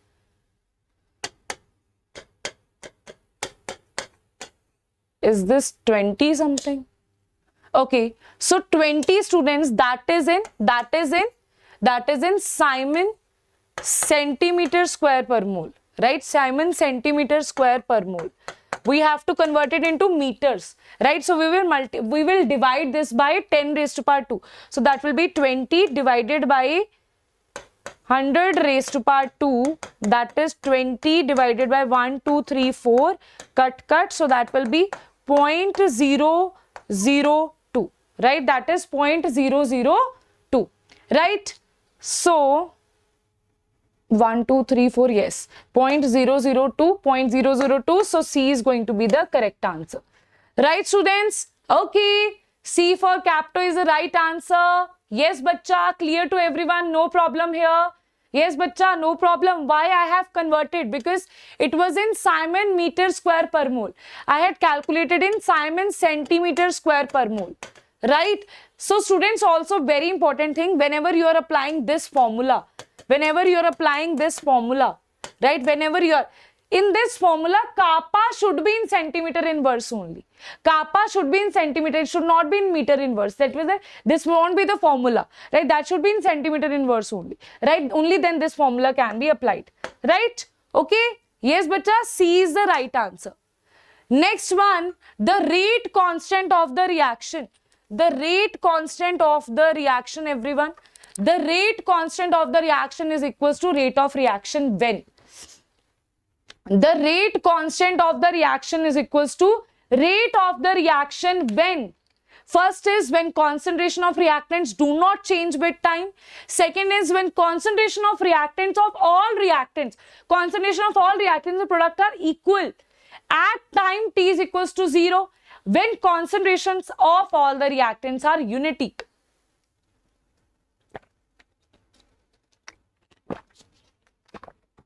Now students, when concentration of all the reactants is unity, what is that? See, what is rate? What is the rate law? What is rate law? R, that is rate, is equals to rate constant. Let us suppose A is the reactant, right? X is the order, right? If the concentration, or you can say N is the order, N is the order. If the concentration of reactant is unity, only then that is possible, right? If they're equal, no use. If they're equal, doesn't matter. It's not going to be unity. It is going to be unity. It is going to be equal only if A is equals to 1. So answer is going to be when concentration of all the reactants are unity, that is D for dosa is the correct answer. Yes, bacha, D for dosa is the correct answer. Yes, D for dosa. Very good, very good, very good. Next is now also you tell me 2-3 more things, the best thing in Bangalore to eat. Okay.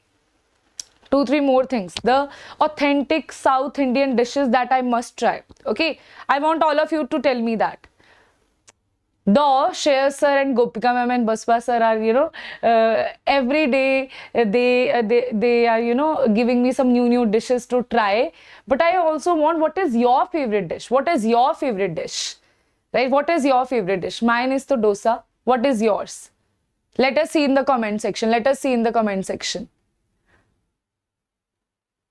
Let us see. I want, okay. Perfect. Let us see. I'm not able to see your comments there. So I'll see your comments here itself.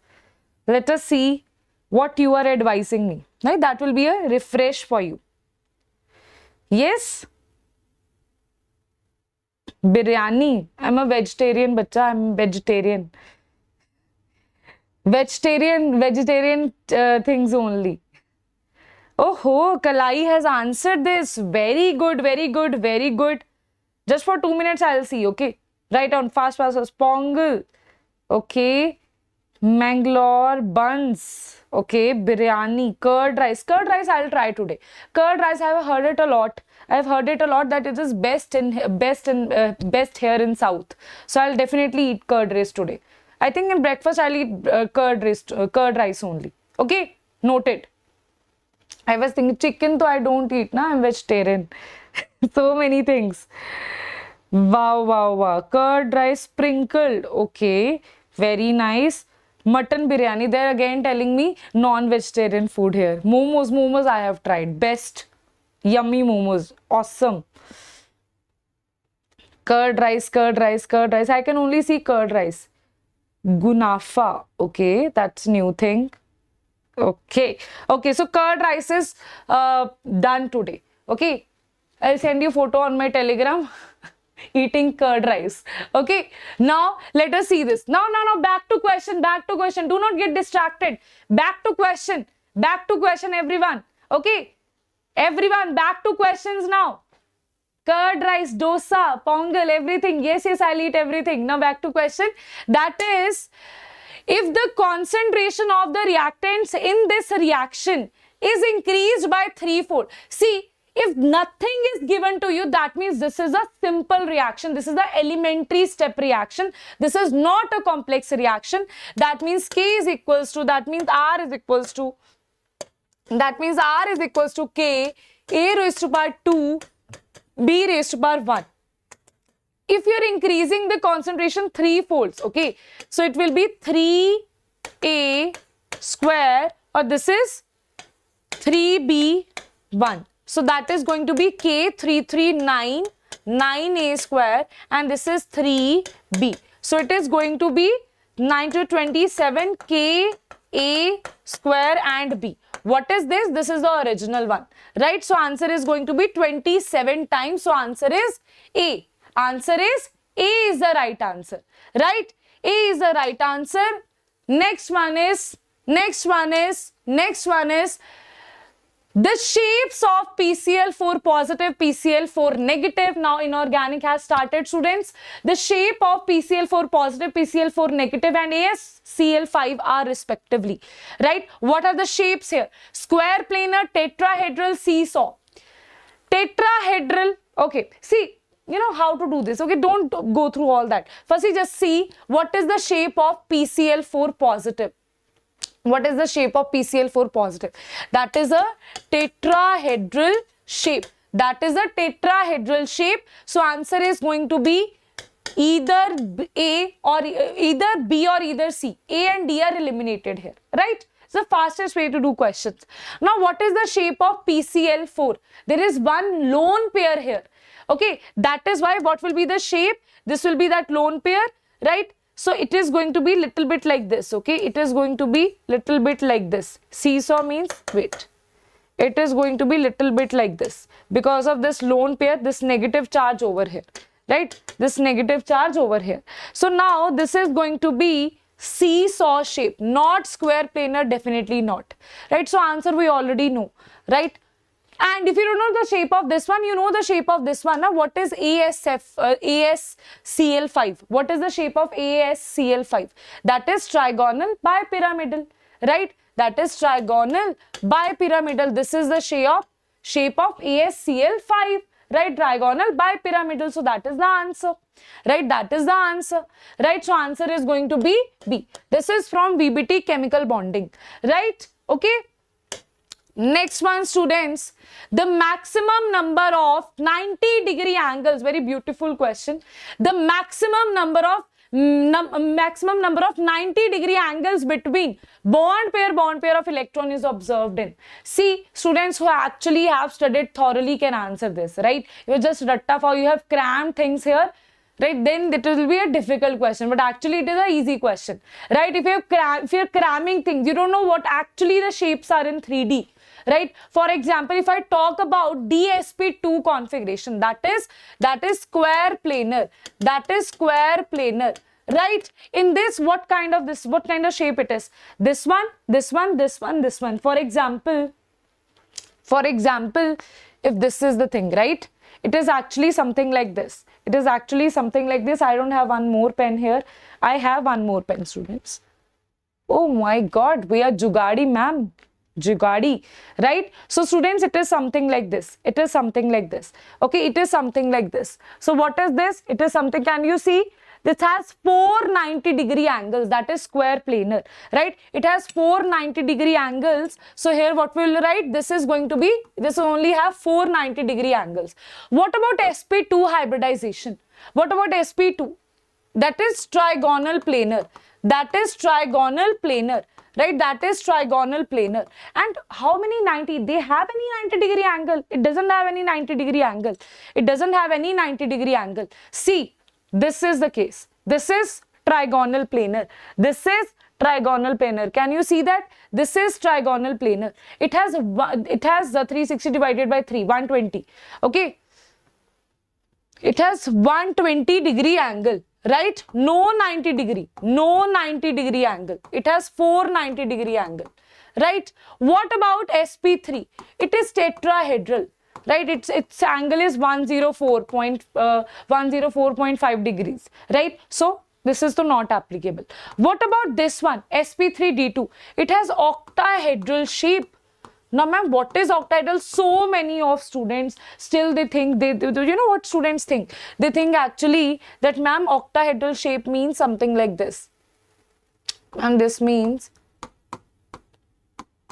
if you are saying this, no, ma'am. So this is going to have, or you can say, for example, I am drawing it like this. Okay. Now, what students assume? They assume that actually they are in the same plane. They are not in the same plane. What is it actually? It is something like this. Very, very important to understand this. Very important to understand this. As you already know the answer, this is your square planar. This is actually these 4 bonds here, right? They are actually 90-degree, 90-degree. So we have 4 90-degree angles, right? So should I write 4 90-degree angles plus. Now, what I'm adding? Now, apart from these 4 90-degree angles on the same plane, there are 2 angles. One is upward in this plane and one is in this plane. One is in this plane. So, for example, this is your square planar. This is actually in this plane. This is upward. This is downward. Right? This is upward. This one is upward. This is downward. Or you can also write it in this manner. You can also write it in this manner. That is this one and this one. Now students, tell me how many 90 degrees angle, right? 4 to we know, between these 4, right? What about others? What about others? Now students, can you say that one that is here upwards, that is having 90 degree angle with this one, with this one, with this one, with this one. So it has 4 additional 90 degree angles, right? 4 additional 90 degree angles, right? Now, what about this one that is downwards? This downwards also has 90 degree angle with this one, this one, this one, and this one, right? So we have 4 additional 90 degree angles, 4, 3, 12 90 degree angles you have, right? So it has maximum 90 degree angles, right? It has maximum 90 degree angles. Yes.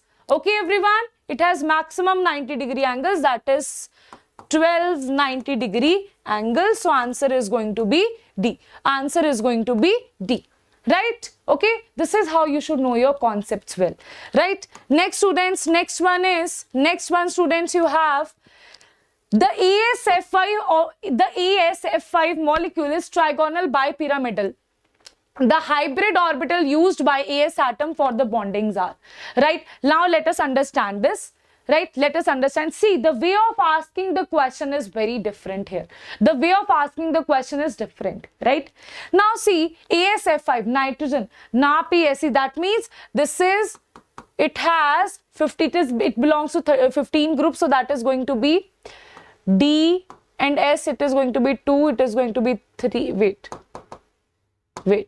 P, it is going to be 3, S, it is going to be 2, and D, it is going to be 10. Right, because it will have d orbitals, right? So students, that means it will have outermost configuration will be P3 and S2, right? That means here in the ground state it can be like this.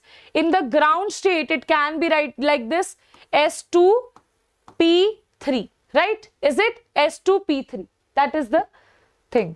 Now students, in the excited state, because we have F5, we need to bind 5 fluorine atoms here, and here we can only have 3, right? So in this case there will be 1 lone pair and 3 bond pair, right? That is in the ground state. But in the excited state,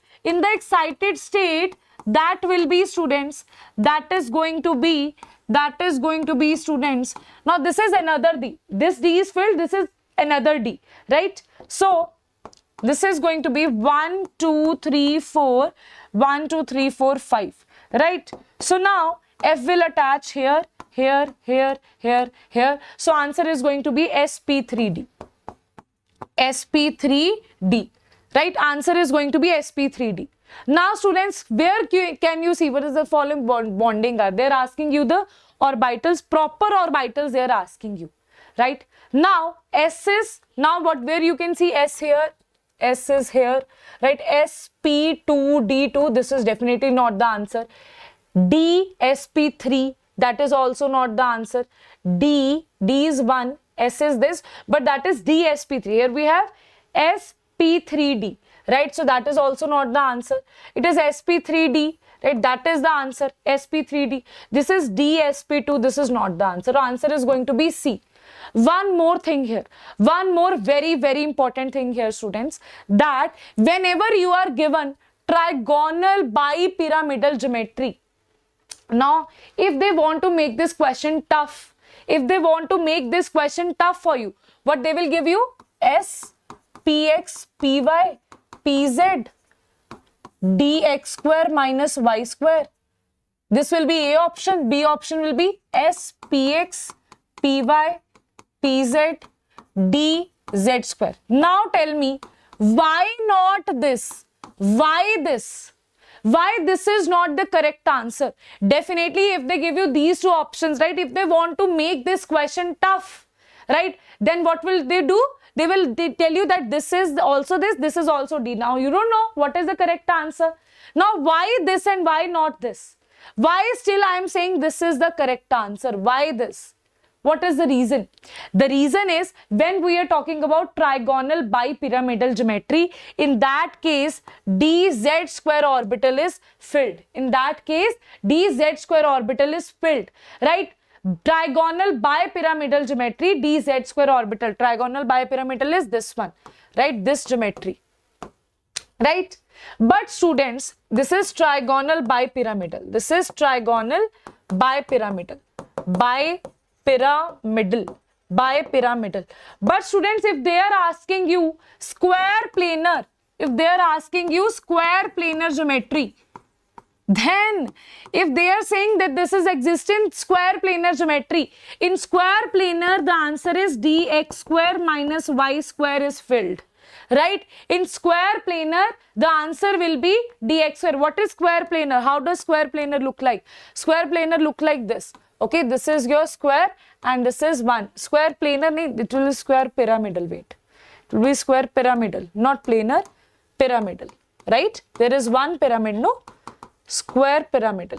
For square pyramidal, it is dx square minus y square, right? Okay, students? Yes, very good, very good. So that you must know, they can easily make that question easy or tough based on the options also, right? The question was same, the option if differentiate, that will be a tough question for you, right? Now, next one is, which of the following complex cannot exhibit geometrical isomerism? For geometrical isomerism, what is the condition?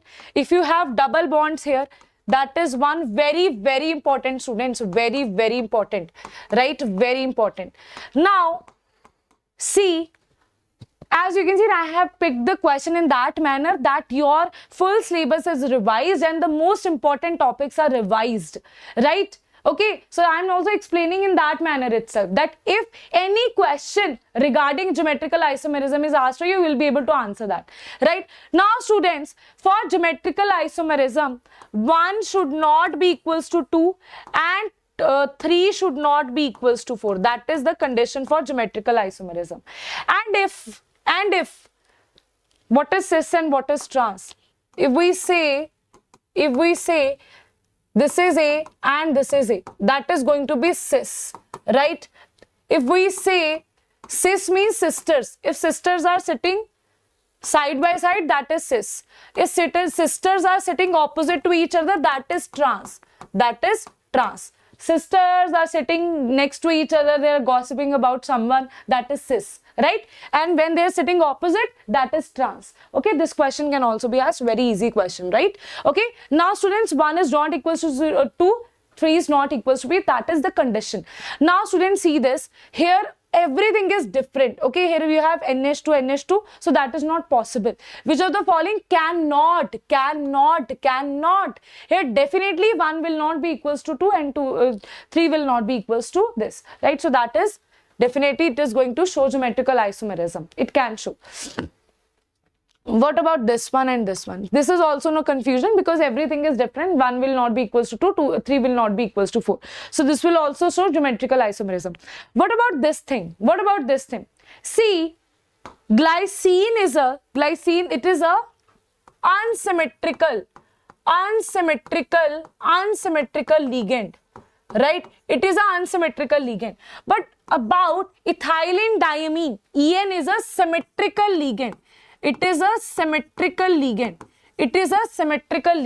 So what we can say that when we talk about this thing,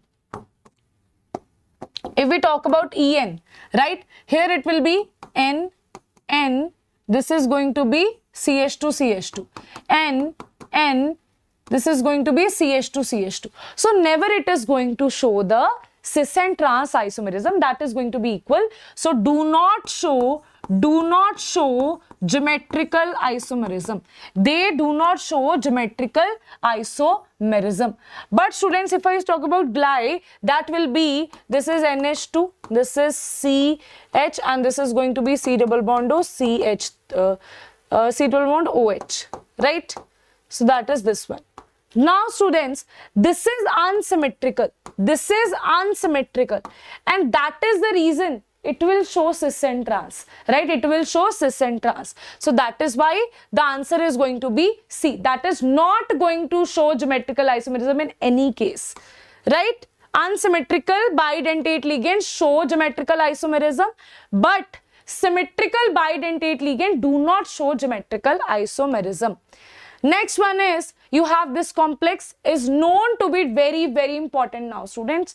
This is known to be diamagnetic complex. What is the type of, right? I believe in all from past 20 years, you will see in every single paper, question from this particular concept is asked to you, right? Okay. So now students, you have this complex is known to be diamagnetic complex. What is the type of hybridization it shows? What is the type of hybridization it shows? Now students, you have cobalt. Firstly, let us find out the oxidation number here. That is x plus 0 minus 1 is equals to plus 2, x is equals to plus 3. That is the oxidation number here, right? If x is equals to plus 3 is the oxidation number. Cobalt 27 is argon 4s2 3d7, right? Cobalt 3 positive is going to be 4s0 because 3 electrons will be lost here. So that will be 4s0 3d6. Now ma'am, what is this? Should there be pairing? Should there be no pairing? Everyone in the chat box. Should there be pairing? Or should there be no pairing here? Pairing or no pairing? Let us see. Pairing or no pairing? Everyone here, pairing or no pairing? Let me see what you are answering. Should there be pairing or should there be no pairing here? Yes, bacha. Everyone. Have you liked the session or not? Okay, it's 917 likes. Make it 1000 in another 5 minutes. Okay. Yes. Very good. Should there be pairing or not? Yes, bacha, there will be pairing. Why so? What is the reason? Because of this hint that they have given you. Diamagnetic complex, there will be definitely pairing.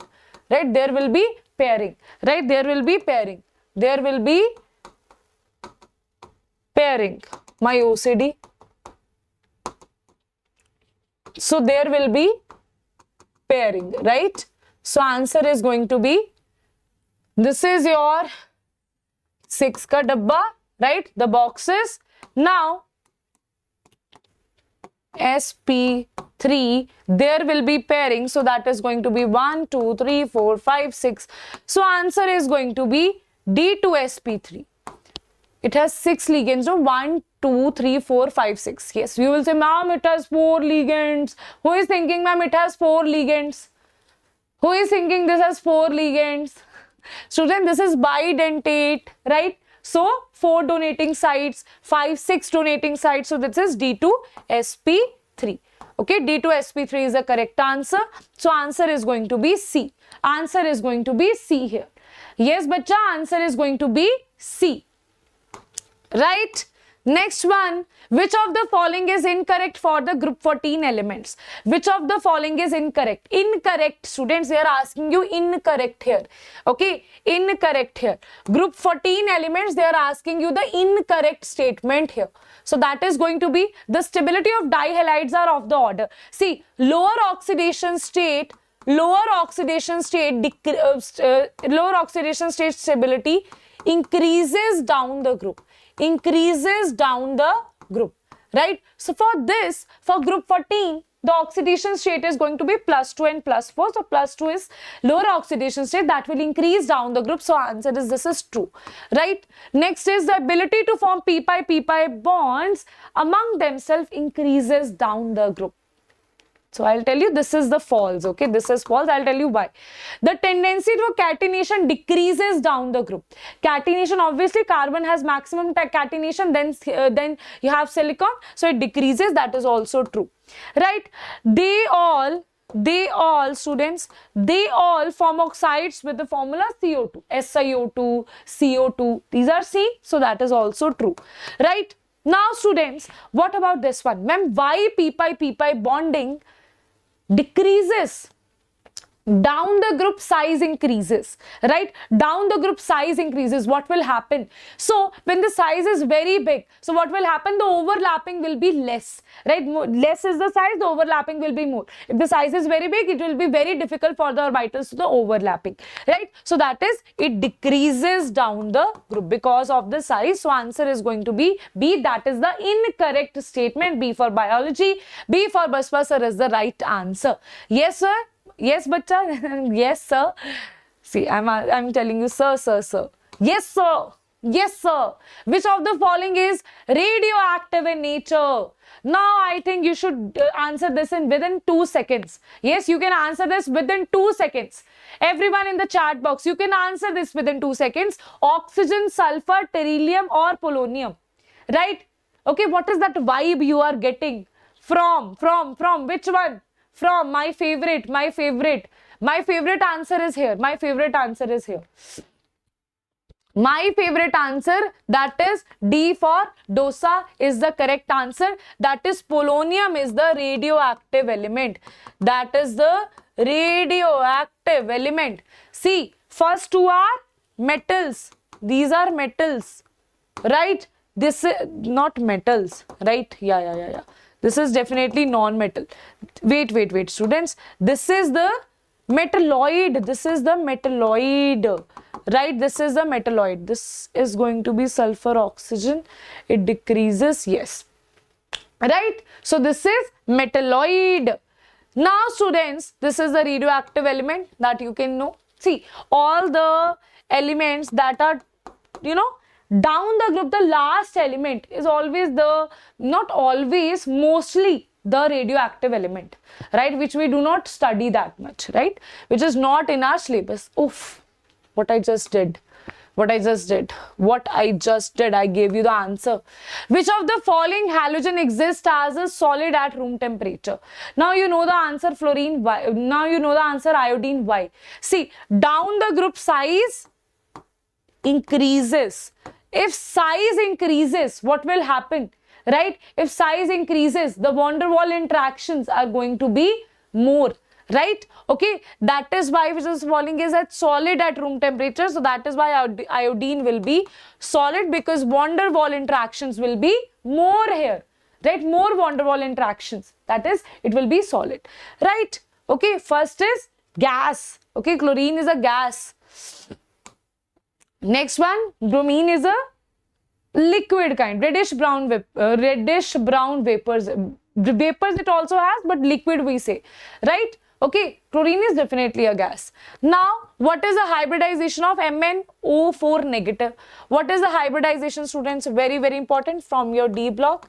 O negative, that is very important structure in your, now you will say, ma'am, is this from chemical bonding? As I told you, the structures throughout P block, DNF block are important because they can ask you, because the answer can be given on the basis of chemical bonding as well. So do not skip the P block element structure also. But before that, do the exceptions. After that, do the structures, because that is not mandatory. If you are hitting on 600 plus marks, 650 plus marks, do the structures. If you are saying, okay ma'am, we want to have 400 to 500, leave structures, don't worry. P block structures, you can leave that. Okay. So it just depends on your target here. Okay, that is tetrahedral sp3 hybridization. Right, tetrahedral sp3 hybridization. Next one, what happens to the atomic size of lanthanoids with increase in atomic number? If there is increase in atomic number, students, what will happen? What will happen? Increase in atomic number. 4f electrons are increasing. 4f electrons have less shielding effect. Right? So what will happen here? 4f electrons have less shielding effect. There will be lanthanoid contraction, right? And because of that, the answer is going to be the radius decreases, right? Shielding is less. So what will happen? The nucleus will not be able to, the electrons will not be protected by the inner shell. So what will happen? The attraction from the nucleus will be more, the size will decrease here. So that is, the radius decreases because of lanthanoid contraction.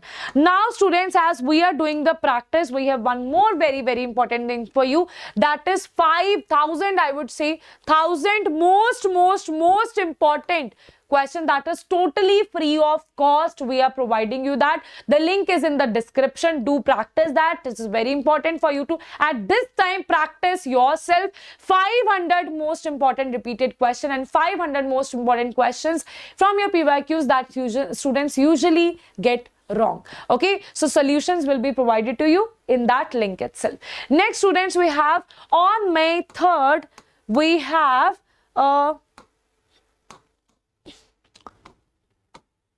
replica of NEET that is happening on 2 p.m. from 2 p.m. to 5:20. That is exactly your NEET timing, right?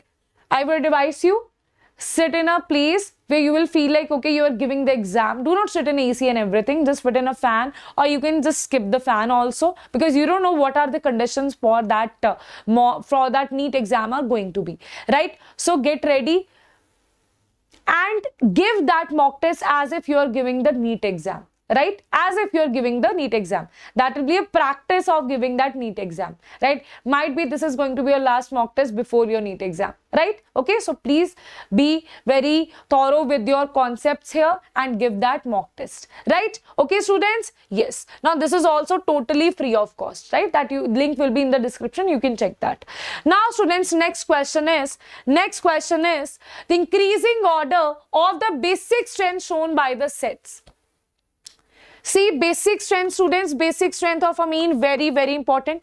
That is directly proportional to electron donating group, inversely proportional to electron withdrawing group, directly proportional to availability of lone pairs. Availability of lone pairs, right? Now, students, we are talking about this thing. You have NH3, there is no effect. You have CH3, that gives plus I effect. You have Cl. Cl, student, it has one plus I, it has one minus I effect, and it has plus M effect. But in case of halogens, inductive effect is dominating. This is in case of only halogens.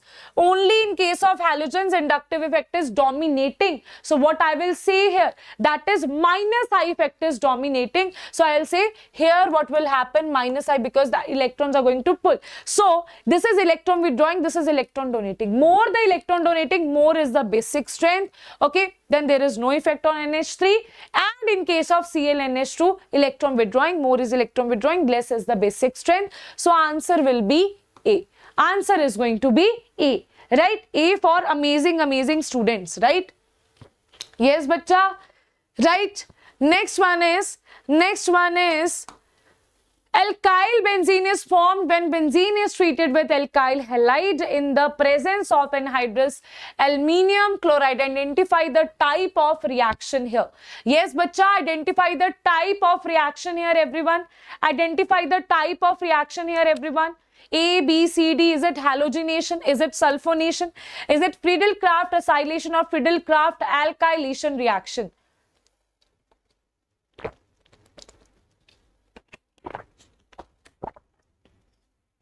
Yes, bacha, that is very good. That is Friedel-Crafts acylation, Friedel-Crafts alkylation reaction. Benzene is treated with alkyl halide. Okay, so that will be alkylation reaction. So answer will be C for Capto is the correct answer, right? Okay. Next one is dil toot gaya. Okay, so in SN1, the first step involves in the formation of, okay, in first SN1 reaction. Now, students, what is SN1? The difference between SN1 and SN2 reaction. Okay, you already know the answer.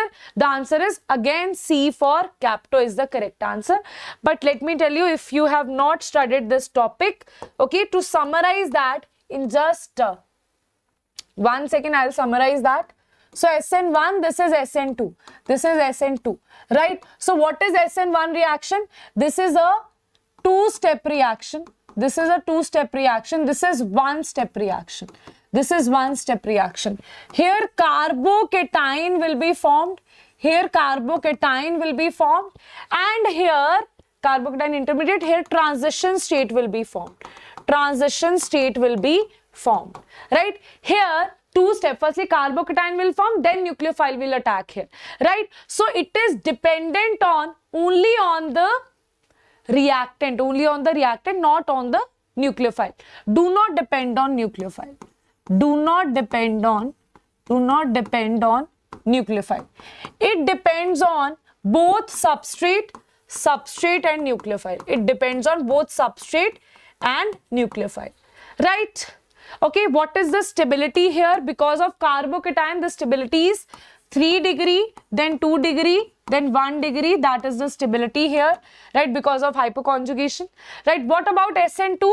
The stability is due to steric hindrance. That is 1 degree, then 2 degree, then 3 degree, right? Here see the stability of, carbocation. See the stability of carbocation, right? What about the last one?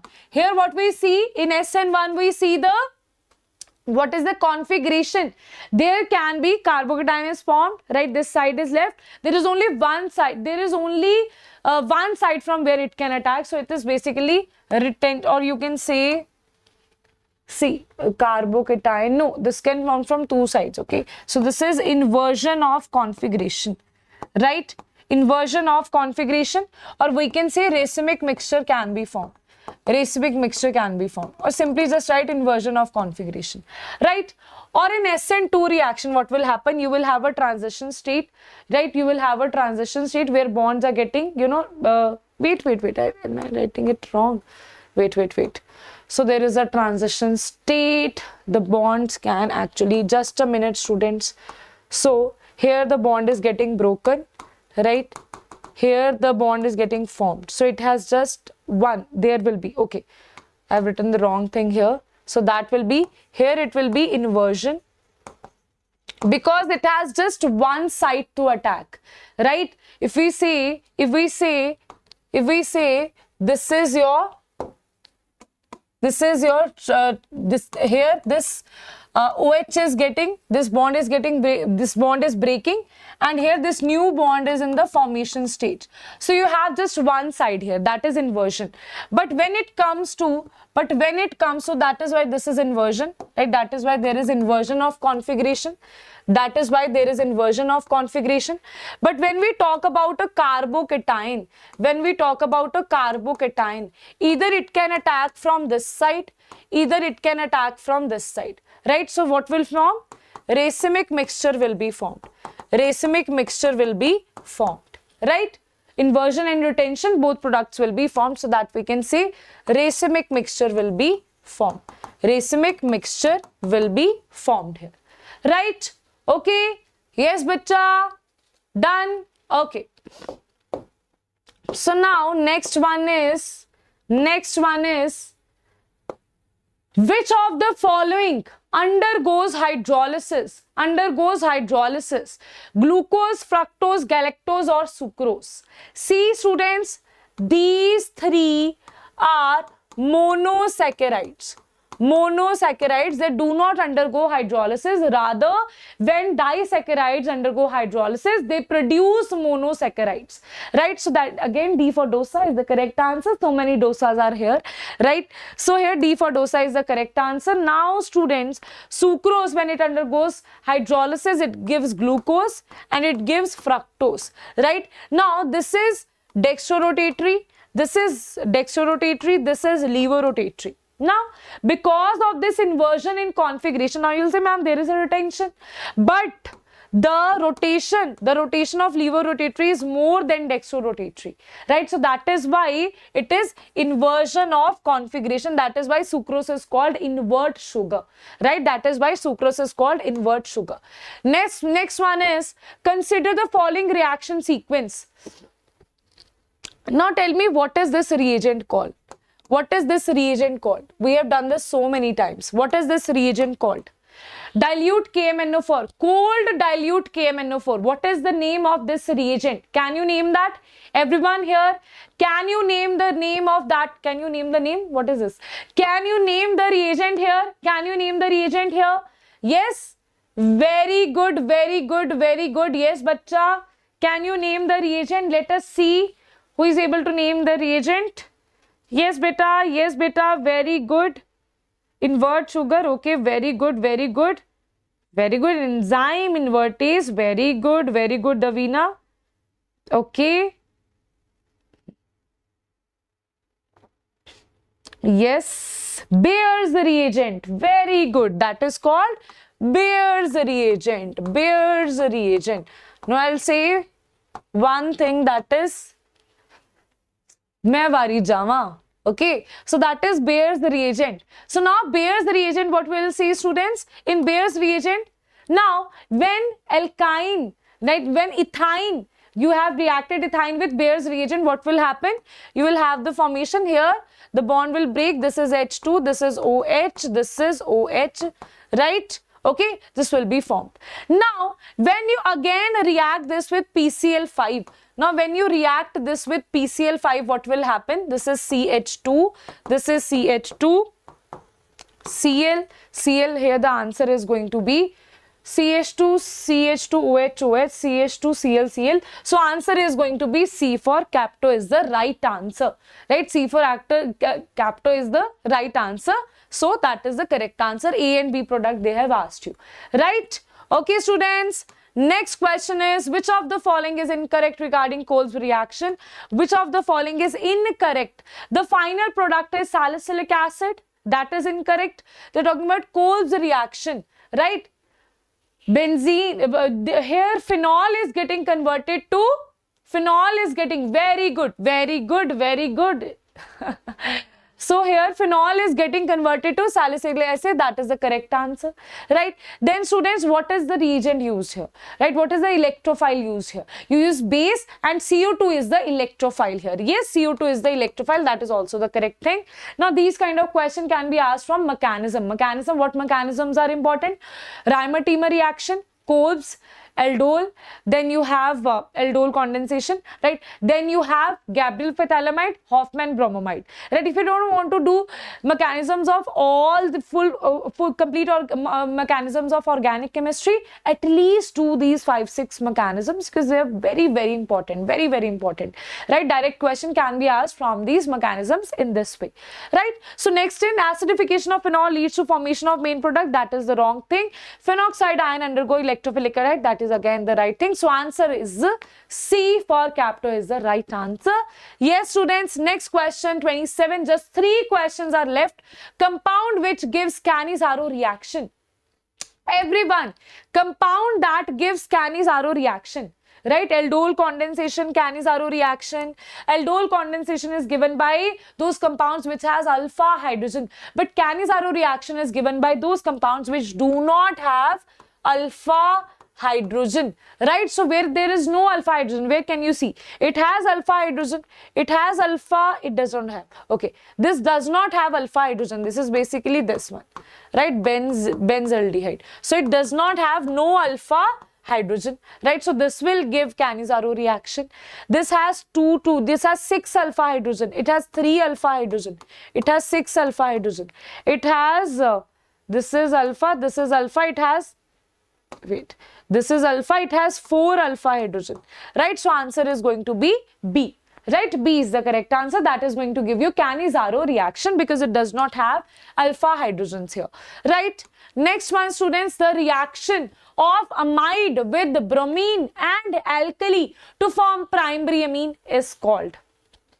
As I told you, this is a very, very important reaction. Very, very important reaction. What is the name of that reaction? You must go through the naming reaction. I have made a special video for all my backbenchers out there, right? Students, please do go through the name reactions. Name reaction plus distinguish test, right? I have made that video specially for you, right? That was a live session. I have taken name reaction, all the name reaction and distinguish test. What else from organic chemistry? Right, important reactions are also there. If you don't want to do important reaction, you can skip that, but at least do naming reaction and distinguish test, right? Okay. Then students, what else you can do?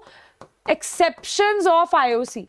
Right, that is must thing that you should go. It will give you around, you will see 7, 8, maybe 10 to 12 questions from these 2 sets only, right? So go through these 2 things, go through these 2 videos, right? And go through the physical chemistry formula session. So I'm giving you those sessions which is actually less time consuming and the material is much more than you expect from that particular time, right? So go through these things, very, very important, right? So next, students, the amide of amide, see here what will do? RCO NH2 is converted to RNH2, primary amine. That is the Hoffman degradation. Hoffman bromamide degradation. That is C is the correct answer. All the reactions are very important. Halvo-Hall-Zelinsky reaction, HVZ, very, very important. Huns-Decker reaction, very important. Hoffman degradation reaction, carbylamine test, Gabriel phthalimide test, very, very important. I'm telling you, just go through the naming reaction distinguish test. You will see so many questions from this only, right? Okay. Which of the following tests can be used to identify primary amino group in a given organic compound? Primary amino group, students. Which of the following tests they are saying? Now, test what you have all these tests in your syllabus. See, what is the following test can be used to identify primary amine specially? So, what is this test that is specially for primary amine? Carbylamine test, where you have the formation of RNC, isocyanide is formed, right? So, students, carbylamine test, again here, carbylamine test, the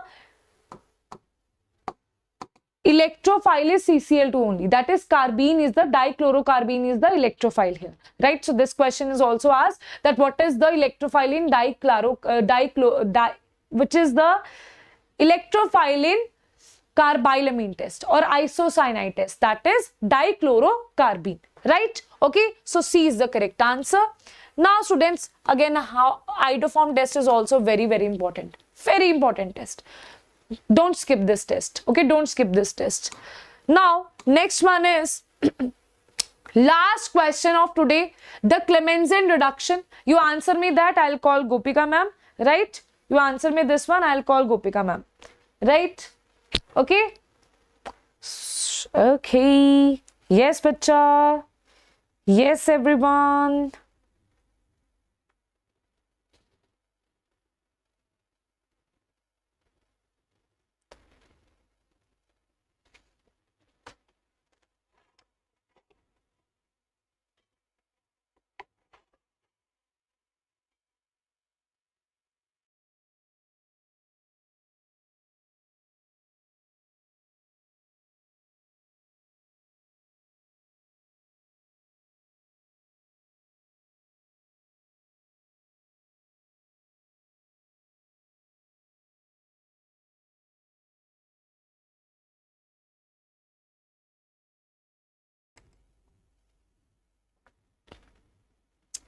Okay, students, so this is the Clemmensen reduction of the ketone is carried out in the presence of which thing?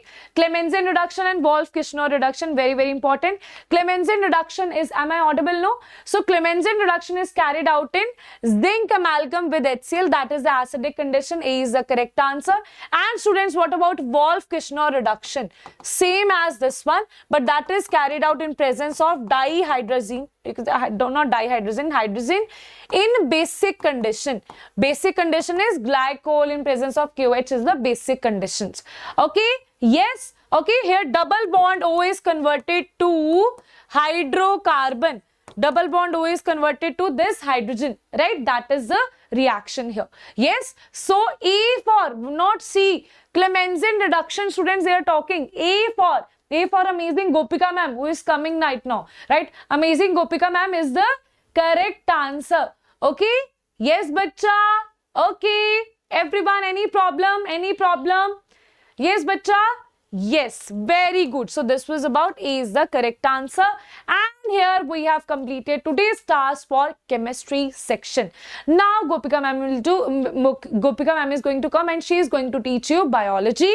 And students, before that, let me save the PDF, and also today I'm going to send the PDF on the Telegram channel, right? Okay. Yes, bacha. I'll send it on my Telegram channel. Now this is, wait, just a minute. Let me save this. Chemistry second May. Okay. Just a minute.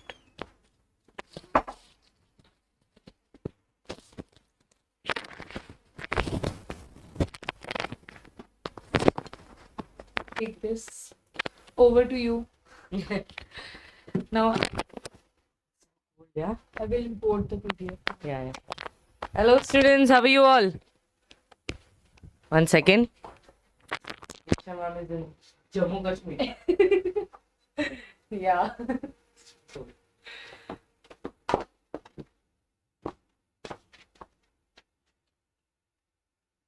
It's taking too much time. Because oh, completion is happening. Okay. Students, take a water break by then. Don't go anywhere. Let the live be there. Just go drink water and come back. Okay? Don't go anywhere. It's taking too much time. Done.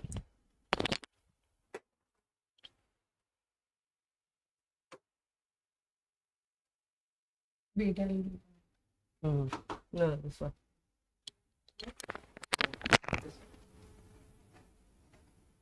Teachers should do that. Yeah.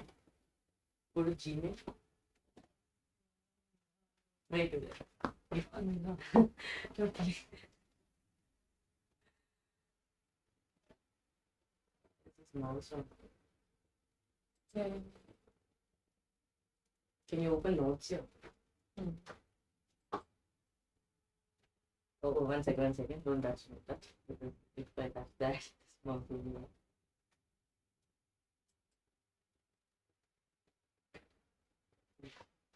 Done. Looking so pretty. Yeah. Wait. Done that. Picture not. Okay. Sure. Okay then. Bye bye. Bye. Yes. Take your phone.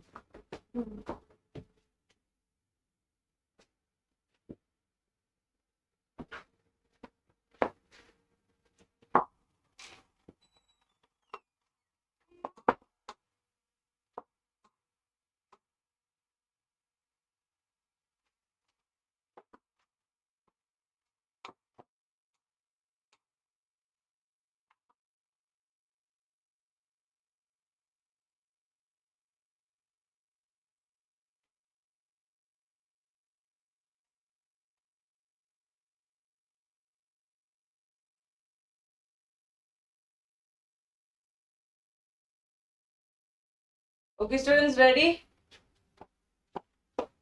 Yes. Ready? Took the break. The shortest break ever possible. Yes. Okay, quickly share the link with your friends. All of you, quickly. Okay? Thank you. 1 second. Guts. It's 4:30. What happened? No. Shall we start? Yes, ready? No, students, I'm looking at the guy in the next class with the telescope. Backbenchers do all of this. No, it's not that I'm a sailor who's looking at the coming that much thinking process I don't have. I think very simple. Let's tell all the lazy people to join now. They're not even joining their own class. This is why we call them backbenchers. Right? Chalo, let's start.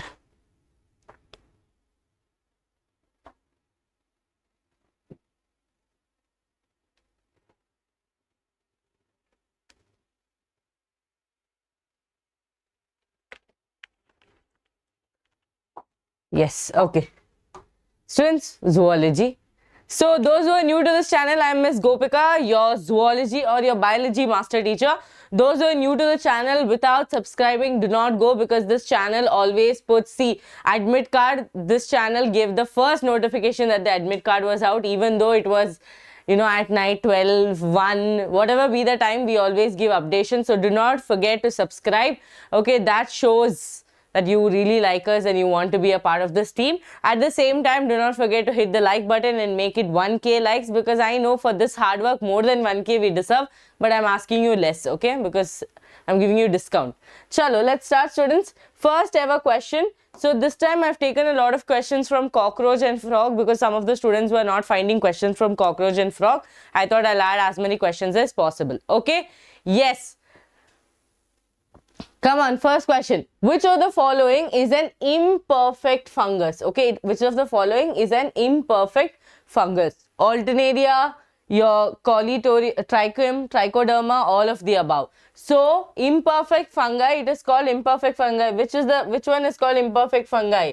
It is called mainly imperfect fungi because their asexual phase is known, right? Asexual phase is known and sexual phase is not known. Or if their sexual phase was known, it does not belong to Deuteromycetes. Okay, it was added into different classes. Okay, that is why its asexual phase was known, or the vegetative phase was known. But the sexual phase, when it was known, they understood that we cannot put it into Deuteromycetes. So let's put it into different classes. Okay. Yes, what's the answer? Very good. Yes, Deuteromycetes. Okay. D for dosa, D for Diksha ma'am. All of the above is the correct answer. Those who have a doubt, you can see Deuteromycetes, the paragraph here it is given. Can you see? Some examples are Alternaria, Collitrichum, Trichoderma, all of it is given here. Okay. And why is it called imperfect fungi? Because the asexual and vegetative stage have been given one name. They're telling, this is assumptions that they give. And their sexual forms of these fungi were discovered. They were moved into other classes. Okay, other classes. By now, you should be knowing which line what is coming. Chalo, next question.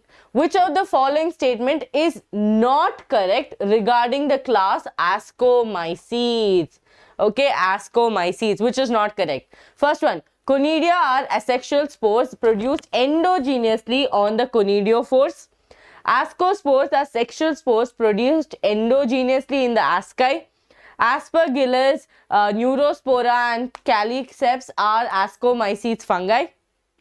Claviceps. Mycelium is generally branched and septate in Ascomycetes. What's the answer for this? Yes, all of you. Try, give it a try. Yes. A for what? A for apple. Only Madhu Varshini is good girl. All others bad people. Laharika is good. Gayatri, yes. Priyadarshini. Students, this far side I have to read. Okay, yes. What's the correct answer? Very good. A is the correct answer. Why is it wrong, students? Which of the following is not correct? Conidia are asexual spores produced exogenously. Outside, right? It's not produced inside. Exogenously. This is why this is wrong. Okay. You should also know why it's wrong.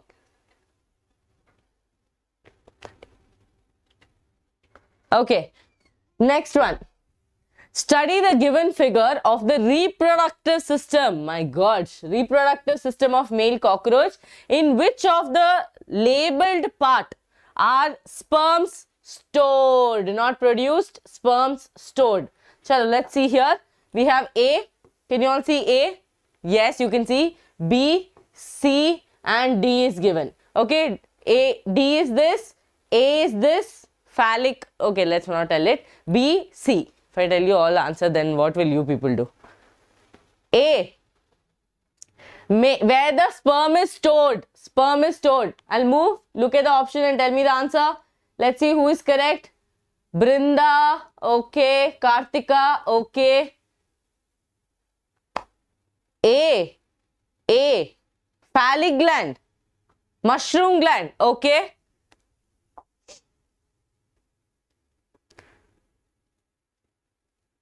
Okay. All are very confused. Okay, students, look here. Why most of you are telling A? This one is A. See here. Phallic organ or a phallic gland is given as A. Wrong. B. Here, your mushroom gland. In the mushroom gland, who? Your seminal vesicles are present here. No, I'll show you the labeling. Again, C. No. D. Testis. No. So, the answer is going to be B. I'll show you the diagram here. Look at the diagram here. Sperm will be stored in seminal vesicles. Right here, can you see seminal vesicles? This is the one. Can you see here? It is labeled. Okay. Got it? Any doubts? Okay, awesome. Seminal vesicles is the answer. B is the answer. Fine. Next question. In cockroach, the average number of ootheca formed are. Don't tell me eggs. Tell me how many oothecas are formed. Later, after that, tell me each ootheca will have how many eggs. Okay. Yes, something is missing. Your concentration is missing. Okay. Dhanush, please bring your concentration and your brain and come and sit here. Then everything will be full. Okay, that is missing. Yes. Very good. Whose answer? Whose answer? Okay, I cannot see.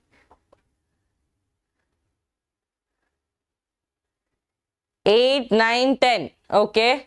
B, A, D. All the letters in there.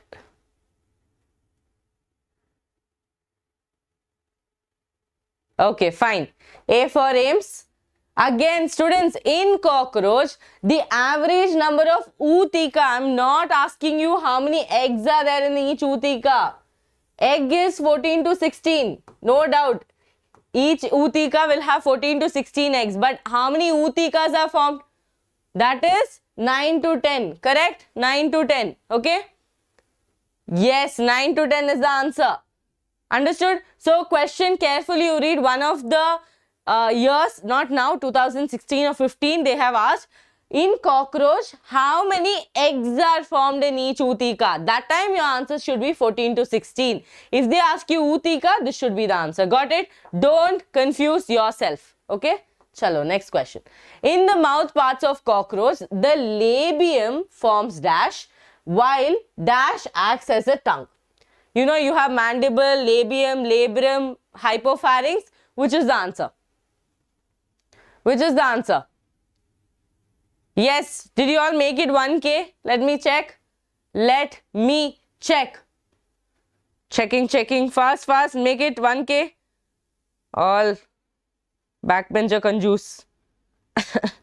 Students, don't worry. All the details about your admit card, documents, what to take, what not to take, everything we will do today itself on this channel.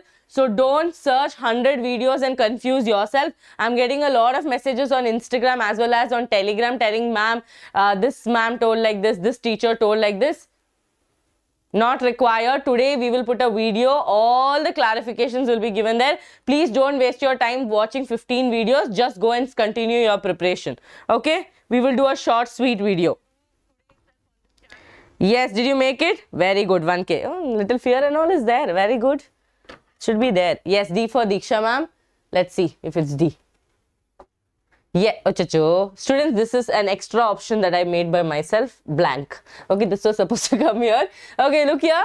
So what's the answer? Here you have labrum, here you have labium. Labium is the lower lip. So labium forms the lower lip. Yes, correct. Okay, then dash acts as a tongue, hypopharynx acts as a tongue. Okay, done. Good job. Proud of you people. Next question. The correct sequence of the parts of the alimentary canal of the cockroach starting from mouth. Mouth, okay? Starting from mouth. Oh, no fear, only love. Awesome. Chumma people are laughing, huh? Oh, sorry, Kirti Crafts, I did not know. So, should I have asked for 1.1K, yeah? Sorry, I should have asked better. Oh, 1.1K also. My gosh, love, all hearts coming to all of you. Without telling you, people did. I am mesmerized. Tears are coming, students, tears are coming. Yes. Very good. C. Okay, let's see. C. Are you all looking at this? Are you all looking at this?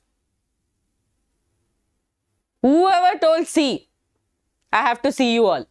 Okay, I have to see you all. Gizzard. Crop will come first or gizzard will come first? What's the answer? Pharynx, esophagus, crop, gizzard, ileum, colon, rectum. Look here. Pharynx, esophagus, crop, gizzard, ileum, colon, rectum. Got it? Got it? Those who told C, we will see. Okay? Pharynx, esophagus, crop, gizzard, ileum, colon, rectum. That should be the order because in the crop, food will be stored. In the gizzard, food will be grinding. Without storing food only, you will grind it. Wrong, okay? Make that correct. Don't make such silly mistakes. I feel in bio, all of you will lose marks because you did not read the question properly. Okay, did not read the question properly. Chalo, next one. Choose the incorrect, okay, pair from the matches given below. I'm stressing on this word because many students make a lot of mistake while reading incorrect and correct. Okay, that's why your mock paper marks are not increasing from 350. That's because your mock paper, you're not reading the question properly. Okay, yes. Look here, antenna, sensory receptor, metathoracic wings, flying, malpighian tubules, excretion, crop, food grinding. Okay, crop, food grinding. Yes.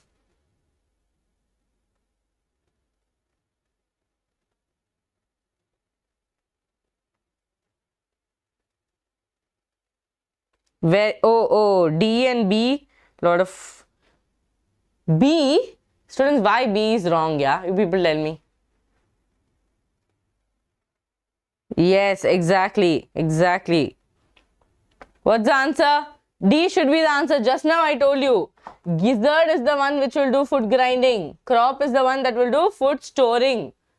Just now I just told it. See, that's the answer.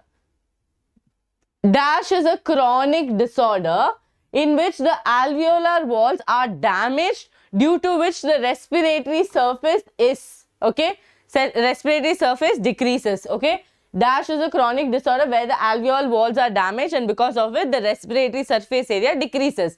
Is it asthma, emphysema, fibrosis, or wheezing? Okay, which is the answer for this? Okay, D, good one. The D question is done. Now tell me the answer for this.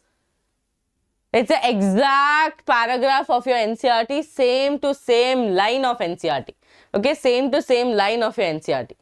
Very good, very good. Awesome, awesome. B is the answer. Very good. Yes, emphysema, and which is the students, which is the protein? Which is the protein and which is the transgenic animal that we use to, you know, for get rid of emphysema? That's because people do continuously smoking, and this human protein will be less in their body. Which is the transgenic animal we used? Which is the transgenic animal we used? All of you tell me. Cannot see the chats there.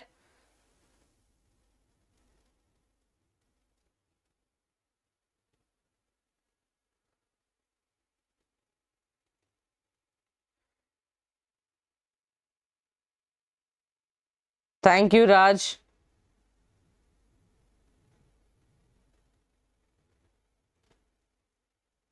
Yes, very good, very good. Yes, awesome. Tracy is the transgenic sheep that we used, and the human protein is alpha-1 antitrypsin. Okay, this you should never forget, because in this channel I have told about this at least 130-40 times now. Any question related to this, you should be in a position to tell. Transgenic animals are the animals whose genes can be manipulated, and for that we took a sheep called as Tracy. Okay, and the human protein, not the human hormone. Human protein is alpha-1 antitrypsin. Okay, very good. Yes, yes, super, super. Okay, super duper. Okay, the factor which does not affect the rate of alveolar diffusion. Okay, does not affect the rate of alveolar diffusion is solubility of gas, thickness of the membrane, pressure gradient, reactivity of the gas. Again, it is mentioned in a paragraph. If you see breathing and exchange, before your partial pressure, that paragraph, there is a small paragraph mentioning about this. What are the factors that will affect the alveolar diffusion? In my class, I have written it separately. Yes, go for it. Okay, I request Vishnu Priyan and Brindu to not talk to each other. Focus here, students. While talking, one question will go like that. Okay? Yes. D. Very good. Yes, reactivity of the gas does not affect the alveolar diffusion. Perfect. Other three things, solubility, thickness, pressure gradient, will affect the solubility of the gas. This is the paragraph I was talking about. You can see that alveoli are primary sites of exchange of gases. Exchange of gases also occur between blood and tissues. We know this. Now, carbon dioxide and oxygen are exchanged in these sites by simple diffusion, mainly based on pressure, concentration, gradient. Students, instead of pressure, they can also give you concentration gradient. Don't get yourself confused. Okay? Don't get yourself confused. Now, solubility of the gases as well as thickness of the membrane. See, solubility, thickness and pressure or concentration. Okay? Very good. Next one. Which of the following affects the binding of oxygen with hemoglobin? Okay, to form your hemoglobin plus oxygen complex, right? Oxyhemoglobin. Who is the hindrance? Who is the hindrance?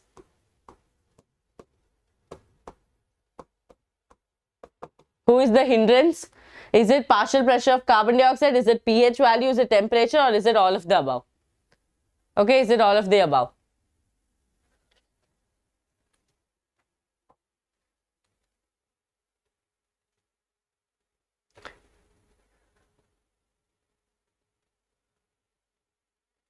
Yes. D. Okay, very good, very good. Yes, what's the answer?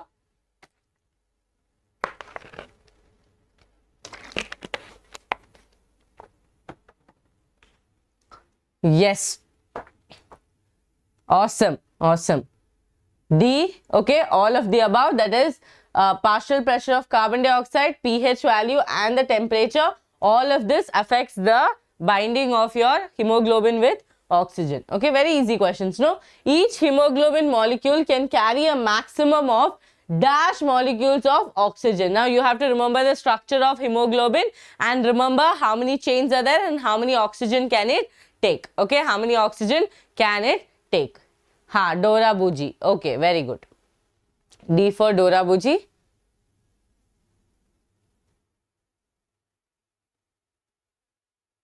B. Okay, Cloud. Okay, Krishna. Kartika. Very good. Brinda. Meghna. Vijay. Gayatri. Yes, very good, very good. What's the answer? Mona. Drishtita. Okay. 4 is the answer.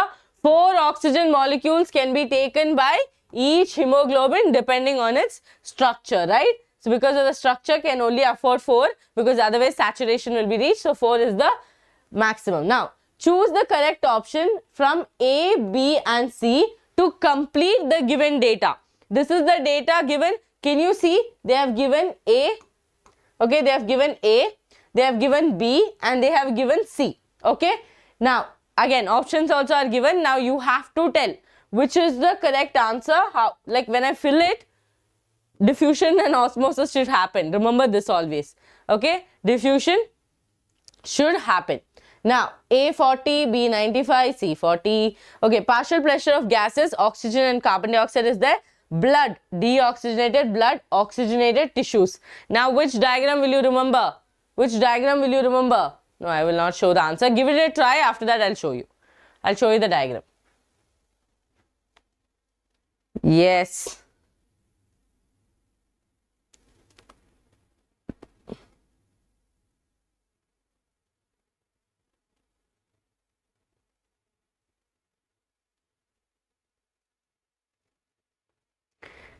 What is the answer? Okay. B is the answer. Okay, Pranav. C. Okay. Let's see. Here 40, 45, 95, 40, 40, 45. Correct. Look here. Look here. If you have any doubts, look here. Okay, first they had given this one 40, 45, 95, 40 and here tissues. Okay. So what's the answer? No, they have given carbon dioxide. No? Yeah, here and here. This is the diagram that you have to follow. You have to know this numbers also. They can give you this also. 104 and 40. They can ask you deoxygenated blood. They can ask you oxygenated blood. Okay. Or in other words, they can ask you systemic veins, systemic arteries and your alveoli. So you should be prepared for all of it. The answer is B. Very good. Okay. Very good. Awesome. Next one.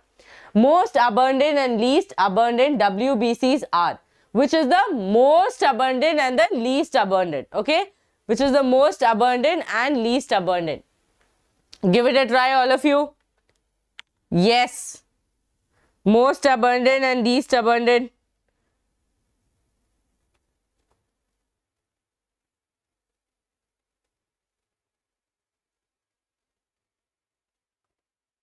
Yes, B. Okay, some are telling B, some are telling A. B. Neutrophils and basophils respectively. eosinophils and monocytes respectively, neutrophils and eosinophils respectively. Most abundant and least abundant. What is the answer? B. Okay, some are telling B, some are telling A. I cannot see the answers there. Okay, some are telling D. My God, so many answers you should never tell, students. At least stick on to something. Check in your textbook. Most abundant and least abundant.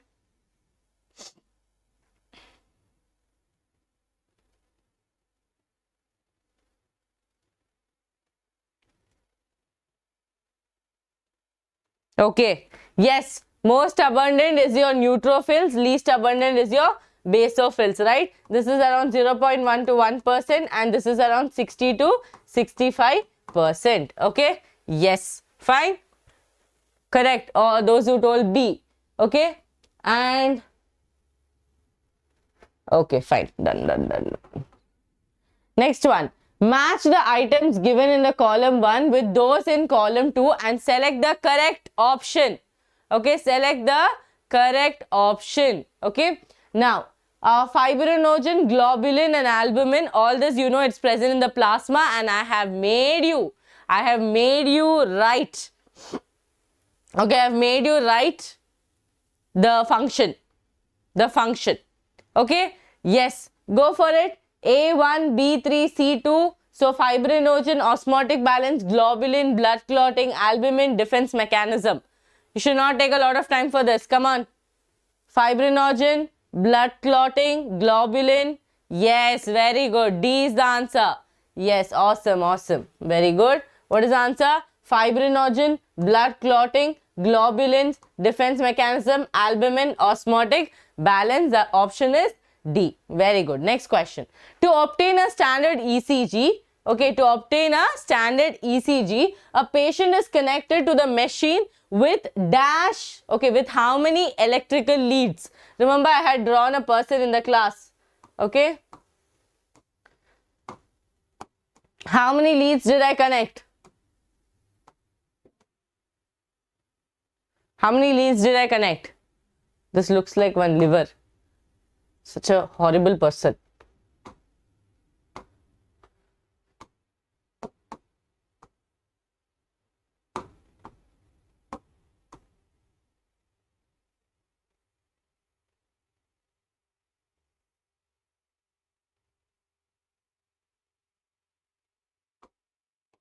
How many leads?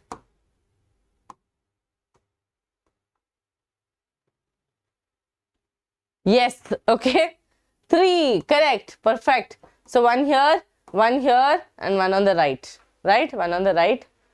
Yes, correct. Okay, next, 3. Oh, that is marked wrong, students. 3 is the answer. What happens, you know, when we save from other laptop to the screen, sometimes here up and down it goes. Now, which of the following correctly represents the composition of tissues? Tissue fluid, okay? Which of the following correctly represents the composition of tissue fluid? Okay? Yes. Thank you, Nancy. You didn't have to compliment, but it's okay. Such a nice diagram I've drawn, I know.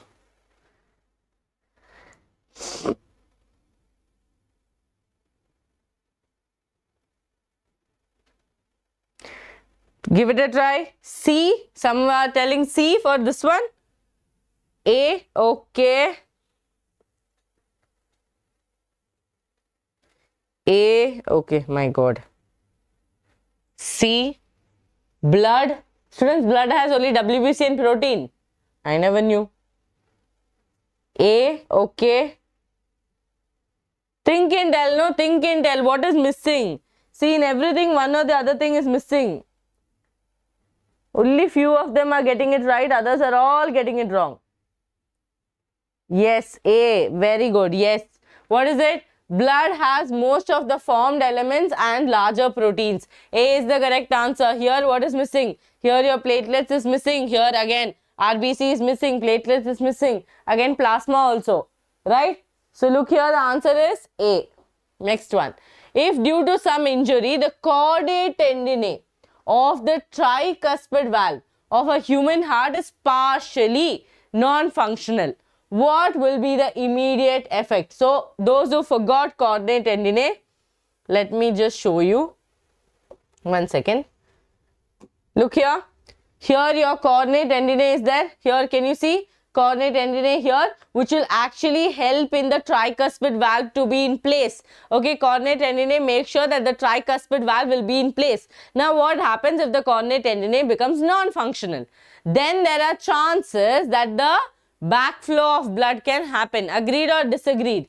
Agreed or disagreed? Where have I marked tricuspid? Here I've marked. Okay. Okay.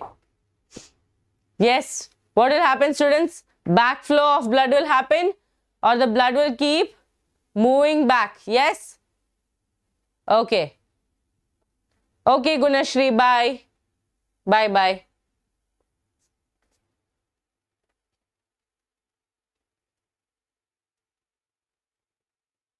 It is keeping the tricuspid valve, dear, not the bicuspid valve. Okay. It is keeping the tricuspid valve in place. So what is the answer? See the option. See the option. Coordinate tendinae. C for captain. The blood will tend to backflow. No, into the left atrium. No.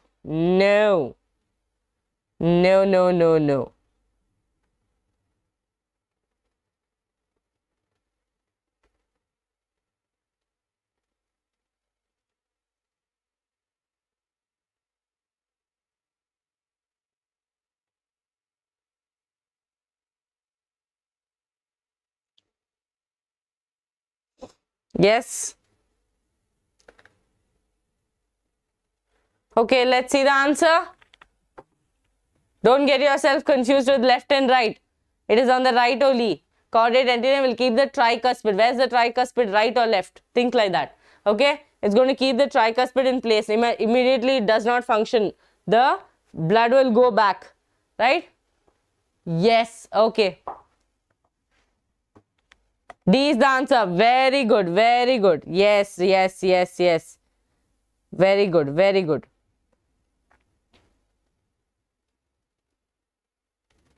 Okay.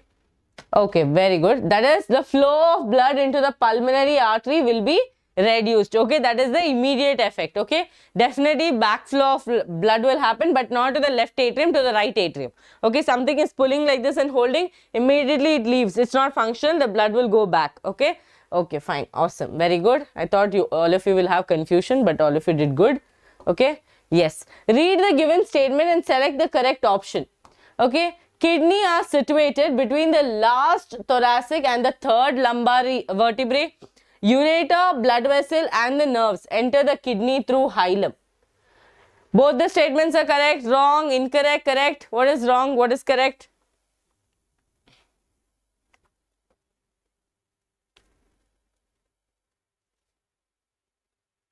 Yes, anyone can answer. Okay, anyone can answer. Okay. Sasi Rekha, thank you. Yes, anyone can answer, students. No one is going to stop you.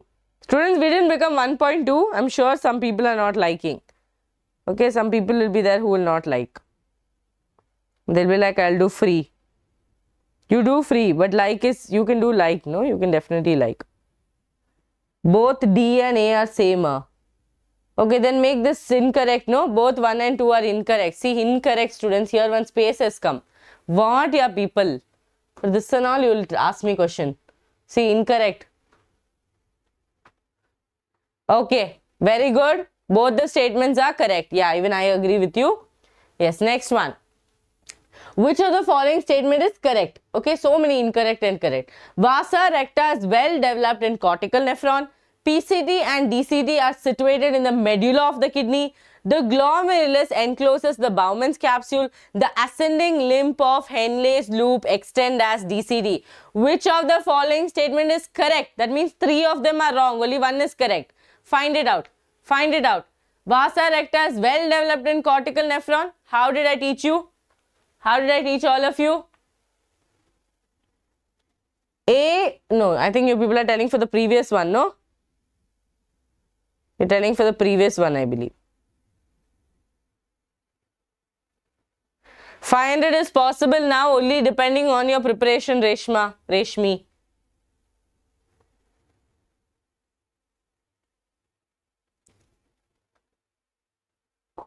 D is the answer. Okay. Very good. Some of you are telling A is the answer. Students, which of the statement? Vasa recta is well developed. When I drew Vasa recta, I told you people how it looks. It looks like this. Why is it in green, yeah? This is your, sorry, loop of Henle should be small. This is your cortical nephron. In that, your Vasa recta is going like this, okay? It is not extending to the loop of Henle. So how can you tell this is wrong? Okay, PCT and DCT are situated in the medulla of the kidney. No, it is situated in the cortex of the kidney. Wrong. The glomerulus encloses. No, Bowman's capsule encloses glomerulus. The only answer is D. The ascending limb of loop of Henle extends as DCT. Now, diuresis is a condition in which, okay, diuresis is a condition in which the excretory volume of the urine increases, the excretory volume of the urine decreases. Okay, the kidney fails to excrete urine, the water balance of the body is disturbed. Diuresis, very simple, diuresis. What is diuresis? Students, put the answer once. If you put multiple times, the message will not be seen. Students, I told you if you want to study biology, I have made a video about last minute toppers hack. What do toppers do in this 4 days? But now already again 2 more days left. But if you want to revise biology, I would say revise it from NCERT and then do questions. By now, I think you have done enough question practice. But if you want to revise chemistry and physics, go for the notes that are given by the teachers and go for summary and points to ponder. Okay, points to ponder or the summary of the backside. Yes, what's the answer? Yes, very good. A is the answer. That is A for amazing, ma'am. The excretory volume of urine increases. Now, one big question is coming. Okay, one big question. Now, see here, students. We know that other than the kidney, there are a lot other people who are helping in excretion. So, we are giving importance to all other people and we have made one. Match the following. Now, you have to sit and match. Okay, all of you focus on the screen. Write it in the paper or you can just look and tell the answer. Such kind of questions will come to waste your time in the NEET. So, you should be in a practice to do this. Okay. Now, lungs, liver, micturition, sweat, vasa recta, sebum, ADH and tubular reabsorption, lactic acid, NaCl, hypertonic urine, countercurrent system, carbon dioxide, urinary bladder, glucose, bilirubin, sterols. Now, you can look at the option and slowly do it. I am not going to, ask.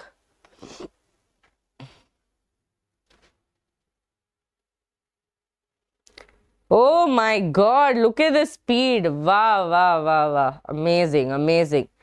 Daredevil. Okay, Lahari, Mega, Padma, Jassi, Harsni, Lavanya, Yamini, Gayatri, Vijay, Likit, Krishna. Okay, very good, very good.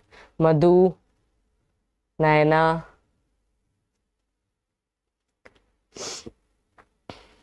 Sasi, Rekha.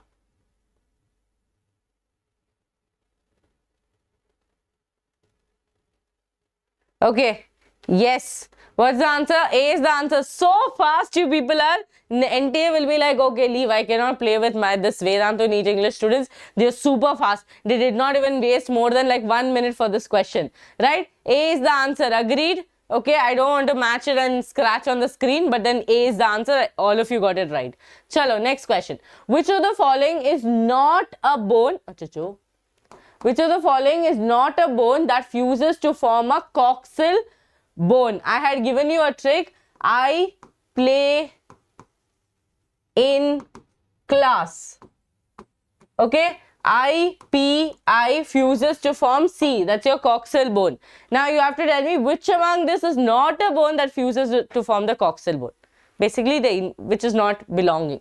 Okay. Yes, empowered. Yes, totally empowered Vedantu students. Vedantu NEET English students. Students, we should give you a name, no? What we'll give? Warriors. Everyone are using warriors, no? Yes, what's the answer? Yes, very good. A is the answer, acetabulum, because you know that this is acetabulum will, your femur, right? Femur will go and attach that cavity, okay? So, I play in class is ilium, pubis, ischium to fuse with coxa, right? To form coxa, okay? Yes, next one. The slightly elevated ridge of the scapula is called. Again, exact ditto line of NCERT. This is why NCERT is so important in biology. The slightly elevated ridge of scapula is called as spine, clavicle, humerus, acromion. Acromion. What's the answer for this?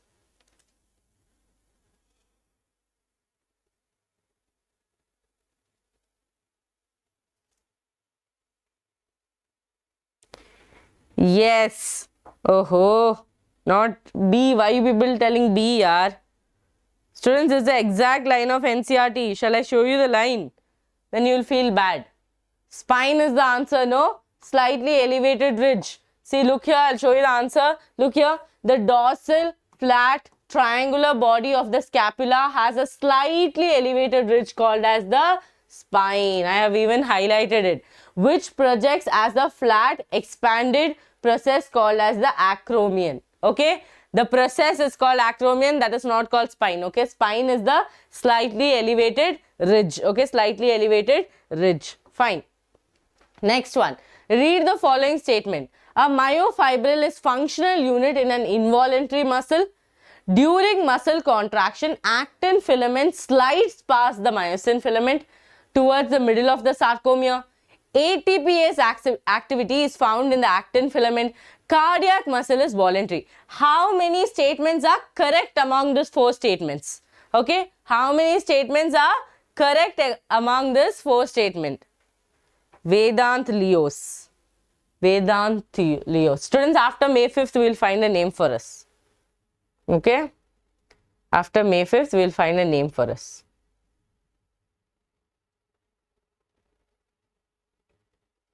Yes, try answering this, all of you. Which is correct? Okay, which is correct, and you should tell me which is correct. I'm sorry. You should tell me which statement is correct. If you're telling answer is 1, you should tell me which is that. If you're telling answer is 3, you have to tell me which and all statements are correct. Is it A, B, C or D? Okay, is it A, B, C or D? C. People are telling 2 statements are correct. Okay, tell me which are the 2 statements that are correct. Come on. Which of the 2 statements are correct?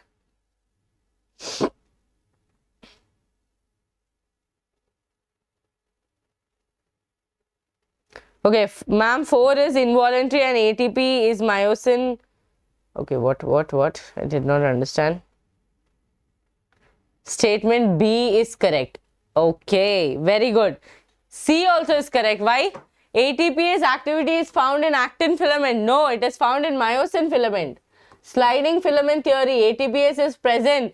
ATP, myosin's father, is present on myosin's head. Right, in actin you have troponin and tropomyosin. Don't get it confused. Actin, troponin, tropomyosin. Myosin, ATPase. Okay, only this statement is correct. 1 statement is correct. Those who told 2 wrong. Okay, next one. Name the ion responsible. Karan, I cannot revise the muscle contraction right now because it's a very huge topic. I would request you to go and watch my lecture again. Just watch that portion of the lecture. Okay. Now, name the ion responsible for unmasking of active sites for myosin, for cross-bridge activity during the muscle contraction. Now, I want to see how many of you will catch the question properly. Okay, let me see how many of you will get the question correctly. D, okay.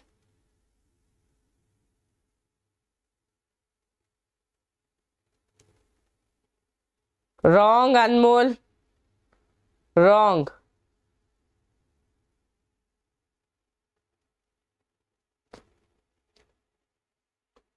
Very good. Others all got it right? Yes. D is the answer. Calcium. So students, the catch of the statement is for. So when I read the question first, I was like, okay, Name the ion responsible for unmasking the active site of myosin, because we have a tendency to add grammar when and where we want, right? But the question is for myosin. So they're actually talking about actin, right? Who is going to distract the troponin and tropomyosin? Calcium is going to distract, because of which on the actin the myosin binding site will be visible. Chalo, next question. Understood? They will play with grammar, so you should also be smart enough to read the grammar and understand. Next one. Which one is not true about frogs? Not true. Body is divisible into head and trunk. Hind limbs have 5 digits. Male frog has sound producing vocal sacs. The 4 limbs have 4 webbed digits. Which is wrong among the, which is wrong. Okay? Which is wrong. Yes.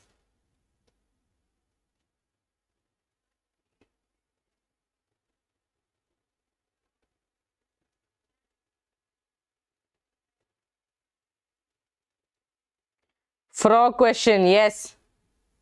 Oh, great, great, great, Madhu. C, okay. D, okay. B, aha. Tell A also, no, A will feel bad. Tell A also, A will feel very bad. We will ignore A. Tell A also for one alankara, for one decoration. D is the answer, exactly. Okay, look here. Body is divisible into head and trunk. Yes, they do not want the neck because they want to jump. For the leap, the neck will be a disturbance, right? Hind limbs have 5 digits. Yes, they have webbed digits. Male frogs have sound producing vocal sacs. Yes, that is how they tell the female that, you know, I am ready for mating, or that amplification will happen because of vocal sac. The 4 limbs have 4 digits but not webbed. Okay, not webbed. Hind limbs are webbed, 4 digits, normal 4 digits they have. Next one. Which of these methods are utilized by frogs for protection? Okay, speed, spikes, mimicry, playing dead. Playing dead. Yes.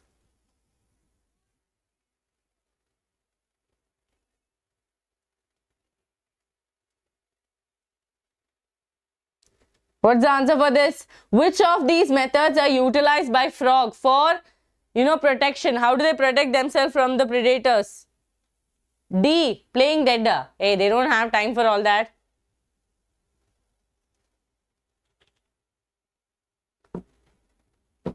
Yes, very good. C is the answer. Mimicry is the answer. They will, you know, mimic other animals or other plants, whatever they are in and around. Okay. Mimicry is the answer. Next one. We are done. I'll call Baswa sir. Give me 1 minute.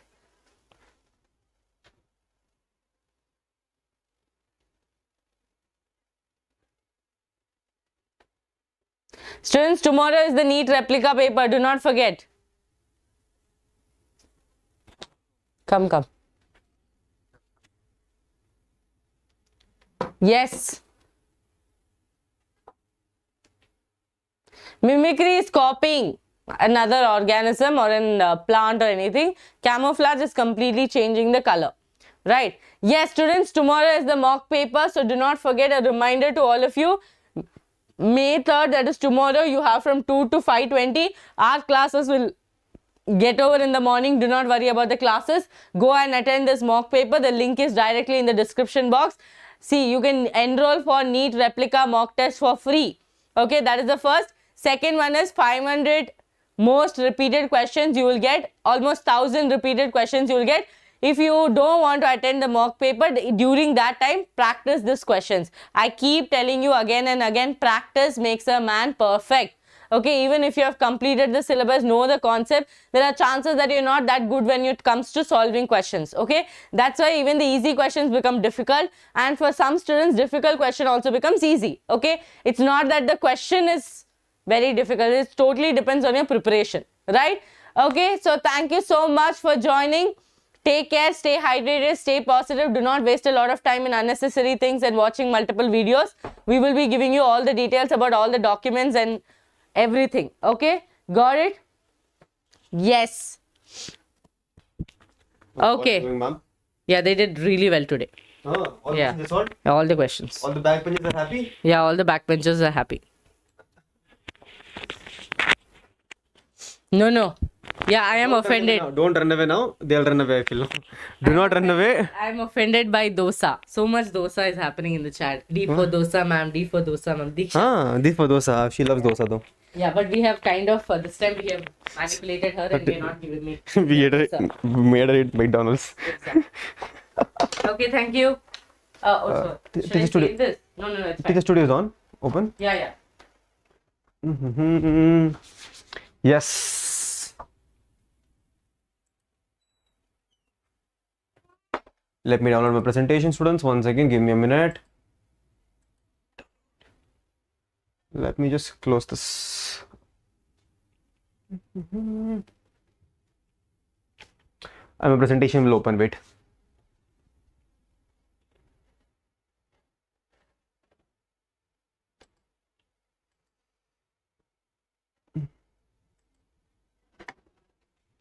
See, this is what I love. All the green hearts in the chat by as soon as I come, it actually genuinely makes me super happy. Like, I just saw so many green hearts in the chat and I'm like, okay, wow. Students are actually like, excited for botany because this is how it should be, right? This is how it should be. Everyone super duper excited for botany because if you do not solve botany, you will not get your marks and you will not get into medical college. So solving botany questions as equal to as zoology questions as well as your physics and chemistry, every single one is equally important. All of you know that, right? Look at that. Yes, sir will crack NEET when Luffy finds his treasure. Then it will never happen. Luffy will find treasure after at least 10 more years. Don't worry.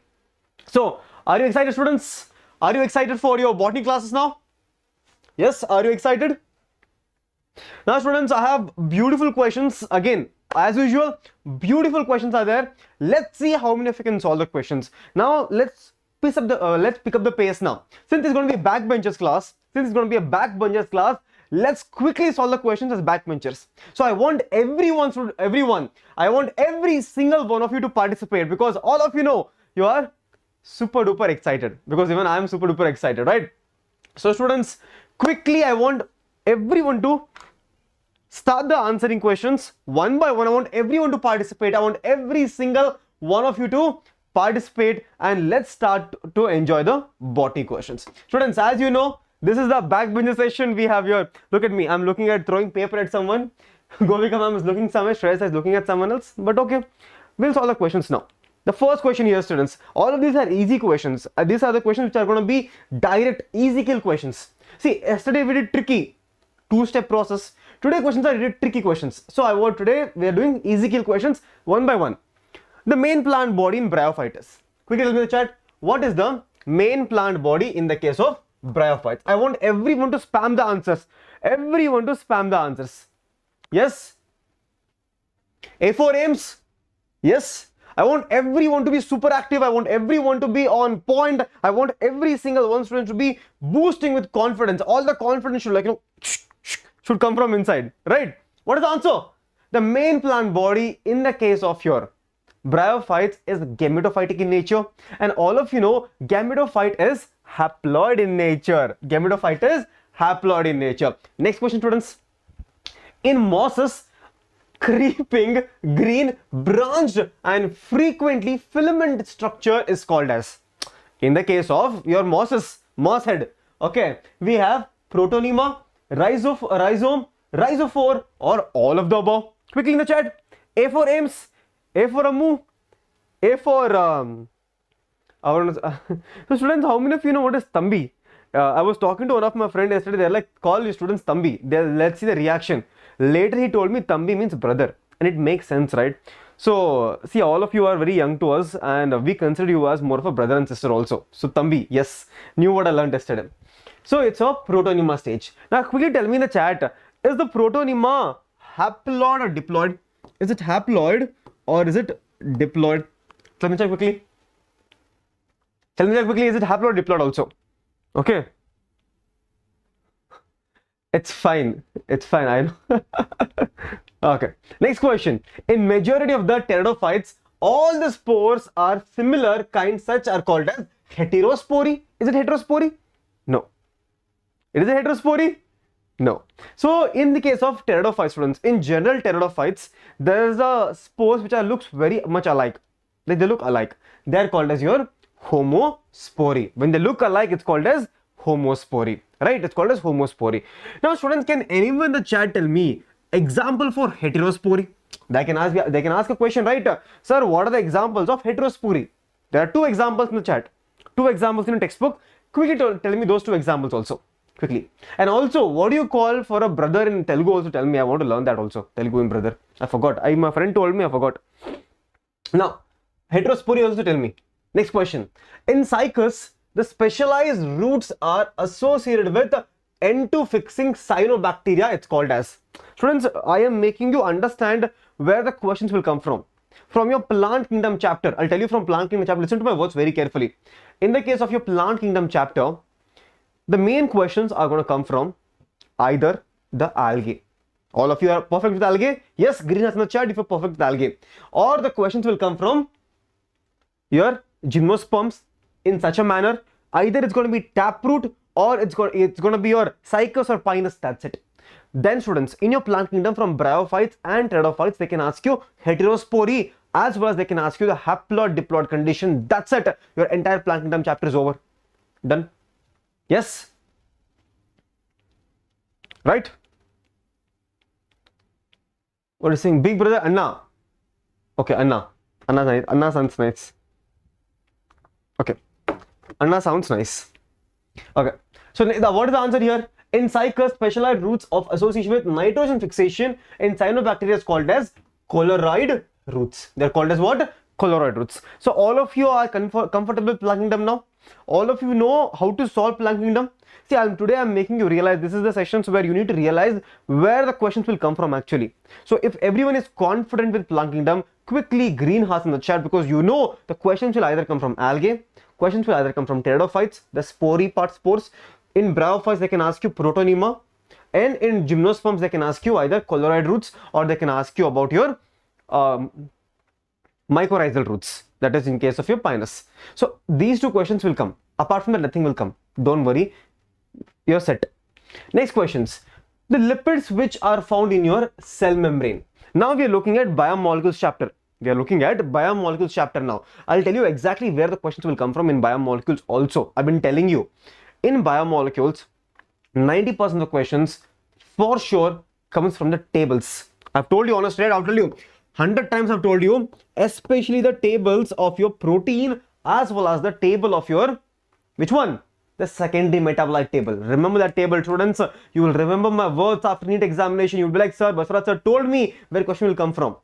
Apart from that, remember students, examples such as your lecithin as well as phospholipid which are part of your cell membrane, questions will come from there also. Questions can come from there also. You should know that. Apart from that, you should also know in the case of your biomolecules, in the case of your biomolecules chapter, there is something called as coenzyme cofactor as well as your enzyme reactions. Last part, questions will come from there. That's it. Listen to me on that. Okay. Apart from that, you can also learn your experiment starting part, and apart from that, the only important part, if I have to say, is going to be your carbohydrates. Okay, carbohydrates. Again, biomolecules done. Now, let's go to next question. Following structure is related to. See, again, I told you examples, biomolecules examples. A question come from examples, right? All of you learn with me today. I do not want any of my students to have any kind of doubt, right? Sir, you don't know Tamil. I am learning. Tambi, I do not know. I'm learning. I know few words. I know Vanakkam Pasangla. And because of Shimon sir was teaching me the other day. Okay, which of the following structure is related to your amino acid? Now you should suppose tell me this functional group CH3, is it a glycine, serine, alanine or tyrosine? Remember students, tyrosine is a type of your aromatic amino acid. Glycine is the much more simplest amino acid, right? That is H. Now tell me if it's between serine and alanine. Between serine and alanine. So you should know by now it's going to be alanine if it is CH3. Now what about serine? Can anyone chat and tell me if it is serine, what is the functional group? I'm making you learn every chapter important points. This is how you should learn. Even if you're a backbencher, this is what I'm telling you for every backbencher out there. These are the questions which will be asked in examination. Backbenchers, listen to me very carefully, all my students. Right? Next question. Now again, I told you example. biomolecules example, very important again. Which of the following is the most abundant protein in the animal kingdom? Now there are two questions here, beautiful people. There are two questions here. Either they can ask you from animal kingdom or entire biosphere. They can ask you most abundant in your animal kingdom or entire biosphere. If it is animal kingdom, answer is going to be collagen. Answer is going to be collagen. But if it is entire biosphere, students, if it is your entire biosphere, the answer is going to be Rubisco. Answer is going to be Rubisco. Remember that. All enzymes are type of proteins except one is there. That is ribozyme. So, yes. Are you able to solve the question, students? This is how you should learn. At this last moment, I'm telling you what you need to touch upon, like last points of every chapter. Last points of every chapter, I want everyone to go on, have a look at of these following points. And this is the best way to revise. Trust me, if you sit and read the entire NCERT right now, it can get confusing and you will not even remember anything. And the best way to learn is this question practice right now, honestly. Okay, next question, can we go? I am from Bangalore. Okay, which of the following statements is correct with reference to enzymes? I told you, one of the important parts of your biomolecules is going to be enzymes. All of you remember, right? Enzymes, the best enzyme, I told you. Now in enzymes, you're supposed to tell me what is a hollow enzyme? Is it a coenzyme? Is it, look, just read it. Is hollow enzyme apoenzyme plus coenzyme? Is it coenzyme, apoenzyme plus hollow enzyme? Hollow enzyme, coenzyme plus cofactor? Apoenzyme, hollow enzyme plus coenzyme? This is a direct question, students. Obviously in Kannada baratte. Obviously in Kannada baratte. Yen matarta idira. Tamil also I learned. See, pasangla, I will learn entire South India language, don't worry. And next time when I come to Chennai, next time I come to Chennai, I will speak at least 2-3 lines in Tamil. Full. Now what is the answer here? So all of us know, if you read your NCERT enzyme part, hollow enzyme is equal to apoenzyme plus coenzyme. So apoenzyme is the non-protein part. Remember, concept again. Apoenzyme is a non-protein part, and then we also have your coenzyme. Remember that. Okay? So non-protein part, sorry. Coenzyme is non-protein part. Coenzyme is non-protein part. Next question. See, coenzyme can be your metal ions. It can be heme group. It can be some type of extra addition to it, right? Next question. Dash cannot pass through the lipid bilayer. They require carrier proteins of the membrane to facilitate the transport across the membrane. Now you might be thinking, sir. Sir, what about this chapter? Transport implants is deleted. All of us know transport implants is deleted, right? Transport implants is deleted. But students, this question, is it from transport implants? Can tell me everyone in the chat. Is this question from transport implants? No. It is not from transport implants. This question right here is from your cell chapter. And if you get this question examination, do not be like, sir, it is not part of your out of syllabus, and how can they ask you this question? But if you attend my lecture, I've told you, students, there are certain points where they will ask you from cell also. There is a question on your proteins. Clear? Now what is the answer now? Dash cannot pass through the lipid bilayer. They require a carrier protein of the membrane to facilitate the transport across the membrane. They are the polar molecules. Polar molecules cannot cross. Yes. Next question. Now again, beautiful question from a cell chapter. I'll tell you what is important in cell chapter again. Can I tell you, all of you? In cell chapter, especially focus on mitochondria and chloroplast. Mesosomes. Mesosomes, I'm telling you, mesosomes on small structure, they will ask you on 10,000 questions in mesosomes. Apart from that, learn what is happening in your cell envelopes. There's some concept called as cell envelopes. All of you know that is cell envelopes. What is happening in each cell envelope, learn it. Questions will come from there. Now, apart from that, they can also ask question from your entire cell cycle and cell division. In cell cycle, cell division, students, listen to me very carefully.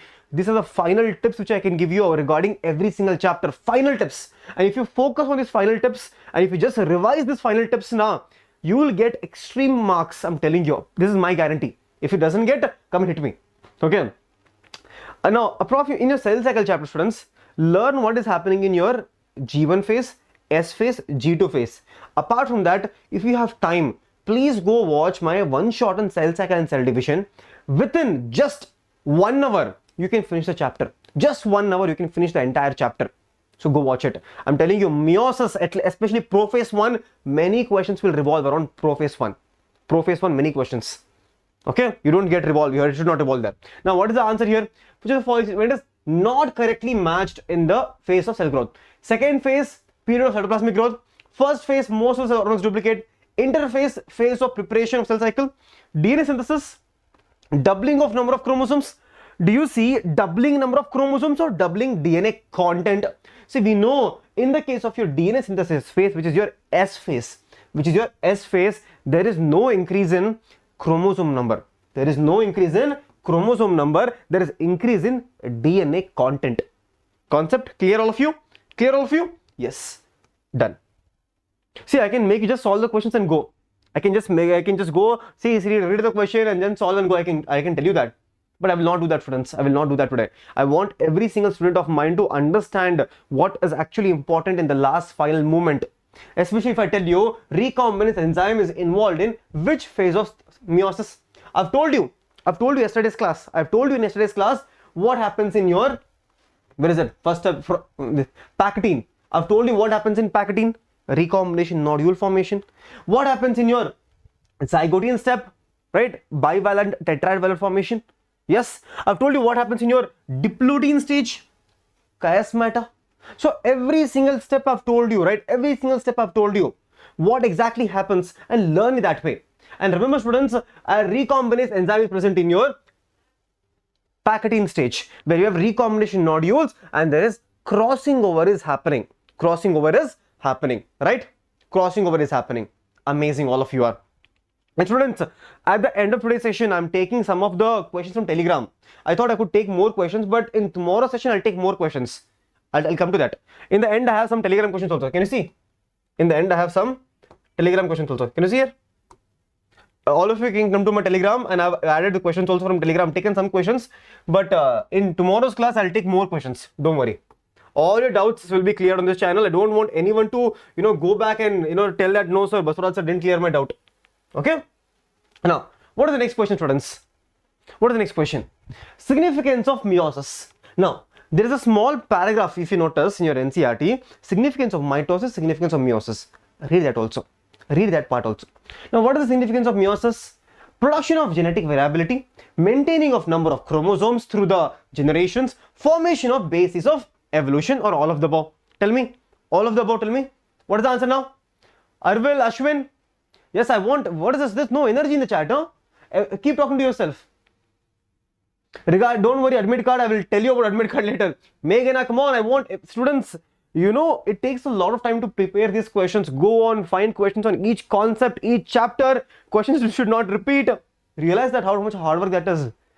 We are staying in the night till 1:30, 2 o'clock, making these questions for all of you. So you can come in on the YouTube live, you can benefit and make sure these questions come in your examination. Yes. So answer is D here. Now students, look at the next question. Arrange the following events in meiosis in a correct sequence. Again, students, meiosis, they're asking you so many questions. Mitosis, you might get less question. The only part where you need to focus in your mitosis is going to be anaphase. It is going to be anaphase or metaphase 1. Metaphase or anaphase.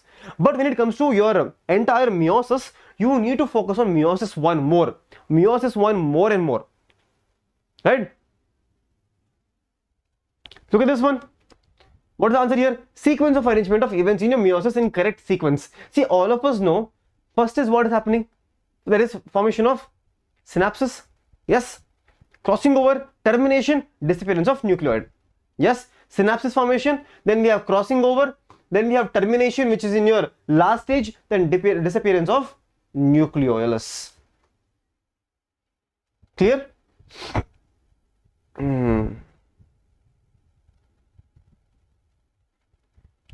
Next question. Now, that was your cell chapter. That was your cell chapter. Is everyone feeling a little confident in your cell chapter now? Tell me in the chat. Is everyone feeling a little confident in your cell chapter now? Yes? Is everyone feeling a little confident now, cell chapter? If you're feeling confident in your cell chapter, quickly I want everyone to put green hearts in the chat if you're feeling confident in your cell chapter now. Now let's look at next question. That is from your morphology chapter. That's from your morphology. Now I'm telling you, I've told you hundreds of times. From your morphology chapter, students, from your morphology chapter, the most important part is going to be examples. Apart from examples, the only place the questions will come from is the modification. It is the modification. Here is a live example. Look at the question now. New metaphors are found where? New metaphors are found where? Where do you find new metaphors? Yes. If you're not still feeling confident in the case of your cell chapter, please watch some videos. Doesn't matter if it's mine also. You can watch whoever is confident with whichever teacher you're comfortable with. It's all about you getting good marks, right? You getting good marks. So watch some lecture on cell chapter and get those concepts cleared, which I've told you. That is more important. Okay. Now, obviously, new metaphors are found in your vegetation where the formation of marshy land. See, remember students, if this is your marshy land, what will happen? New metaphors. New metaphors are positively geotropic or negatively geotropic? Tell me. New metaphors are your negatively geotropic. They will grow out of the soil because in the soil there is very less oxygen. Very less oxygen. So to breathe, to respire, they come out. The roots grow out of the soil. Right? Next question. See again, I told you question is here already. I just mentioned and the question is already here. Question is already here. Flowers are zygomorphic in. First question is here. I want everyone to answer one by one. First question. Ovary is half inferior in. Second question. Drupe is a fruit developed in. Third question. This is a prime example. This is a prime example of questions which you can expect from your morphology chapter. Right? Morphology chapter. I want everyone to quickly answer now. Each one of them I want to answer. Each one of them. And quickly everyone smash that like button. Everyone quickly smash that like button. I want everyone to be active now. Quick. I want all the three answers.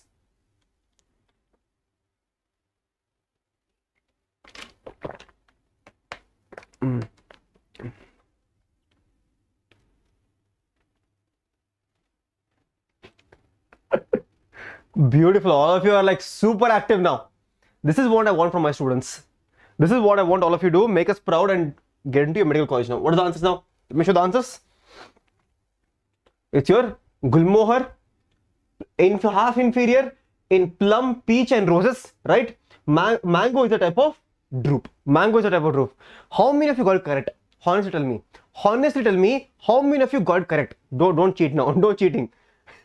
How many of you got it correct now? Tell me in the chat. How many of you got it correct? If you got it correct, quickly fire in the chat and I will know, yes, you got the answers correct. Okay. Next question. Estivation of petals in the flower cotton is correctly shown in. Now, this is a question which requires you to think a little. All of you ready to think? All of you ready to think now? Okay. Now, first of all, tell me, cotton is an example of which type of estivation? See, all of you know, cotton, what is the trick now? That is, lady from China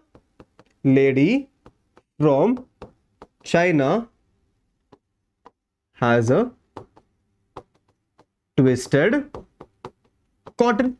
Lady's finger, China rose, cotton. It is an example for twisted estivation. Beautiful, right? Correct? It is an example of twisted estivation. Now tell me which is twisted here now. Which is twisted here? Twisted, all of you?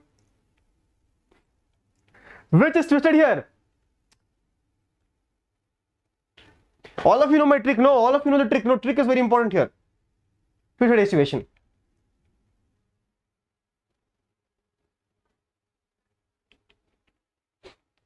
Exactly. Option number C. Now, students, can we do some plant physiology now? Can we do some plant physiology questions now? A little bit. Let's go to, see, in anatomy, I'll tell you, anatomy is the most easiest chapter. The most easiest chapter, anatomy. In anatomy, learn the diagrams, learn the associated lines with respect to diagrams. See, before you had something called as secondary growth, which has been removed completely now. Secondary growth, since secondary growth has been removed completely, you do not have to learn about wood, late wood, autumn wood, all that is gone. So all the questions used to be there. Secondary growth, one question used to be there. that has been removed. Anatomy, all the questions will come from diagrams only now. And if you learn what is happening in the endodermis, what is happening in your vascular bundles, what is vascular bundles, the most important, what is radial, what is exarch condition, what is closed condition, what is conjoined condition, what is endark condition, that's where the questions will come from. Mark my words, that's where the questions will come from. Okay, now what is the answer here?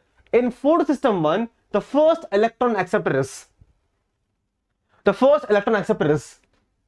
plastocyanin. In photosystem 1, what is the answer? It is not plastocyanin. Sorry to break your bubble, it is not plastocyanin. It is not ferredoxin also.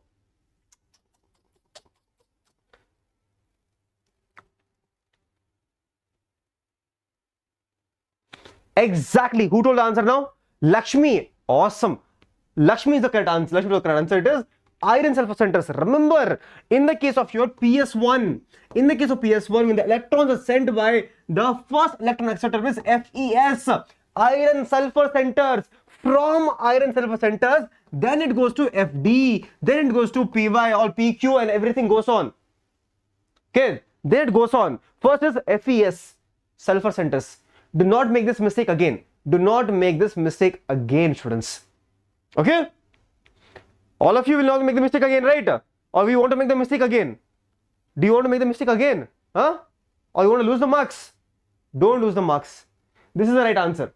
Iron sulfur protein. Iron sulfur protein is the answer. FES. Clear? Clear? Do not make the same mistake again. Now, next question. Plant physiology. Pyruvate, which is formed by the glycolytic catabolism of carbohydrates in cytosol. After it enters mitochondrial matrix, it undergoes what? So we have pyruvate, which is produced as a result of your glycolysis. Now we are taking the pyruvate and we are sending it into the mitochondria. Okay, your pyruvate is inside mitochondria now. Now this pyruvate will undergo what? There is a step called as your gateway reaction. It is also called as your link reaction. Yes. What is happening there?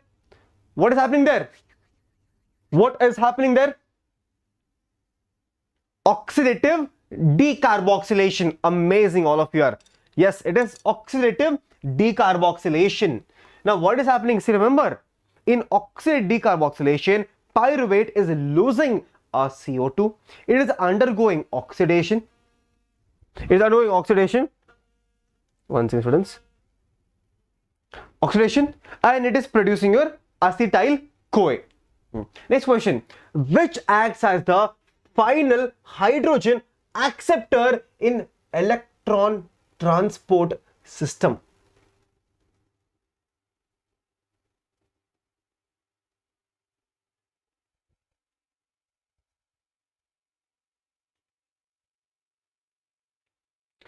Ha ha ha ha ha.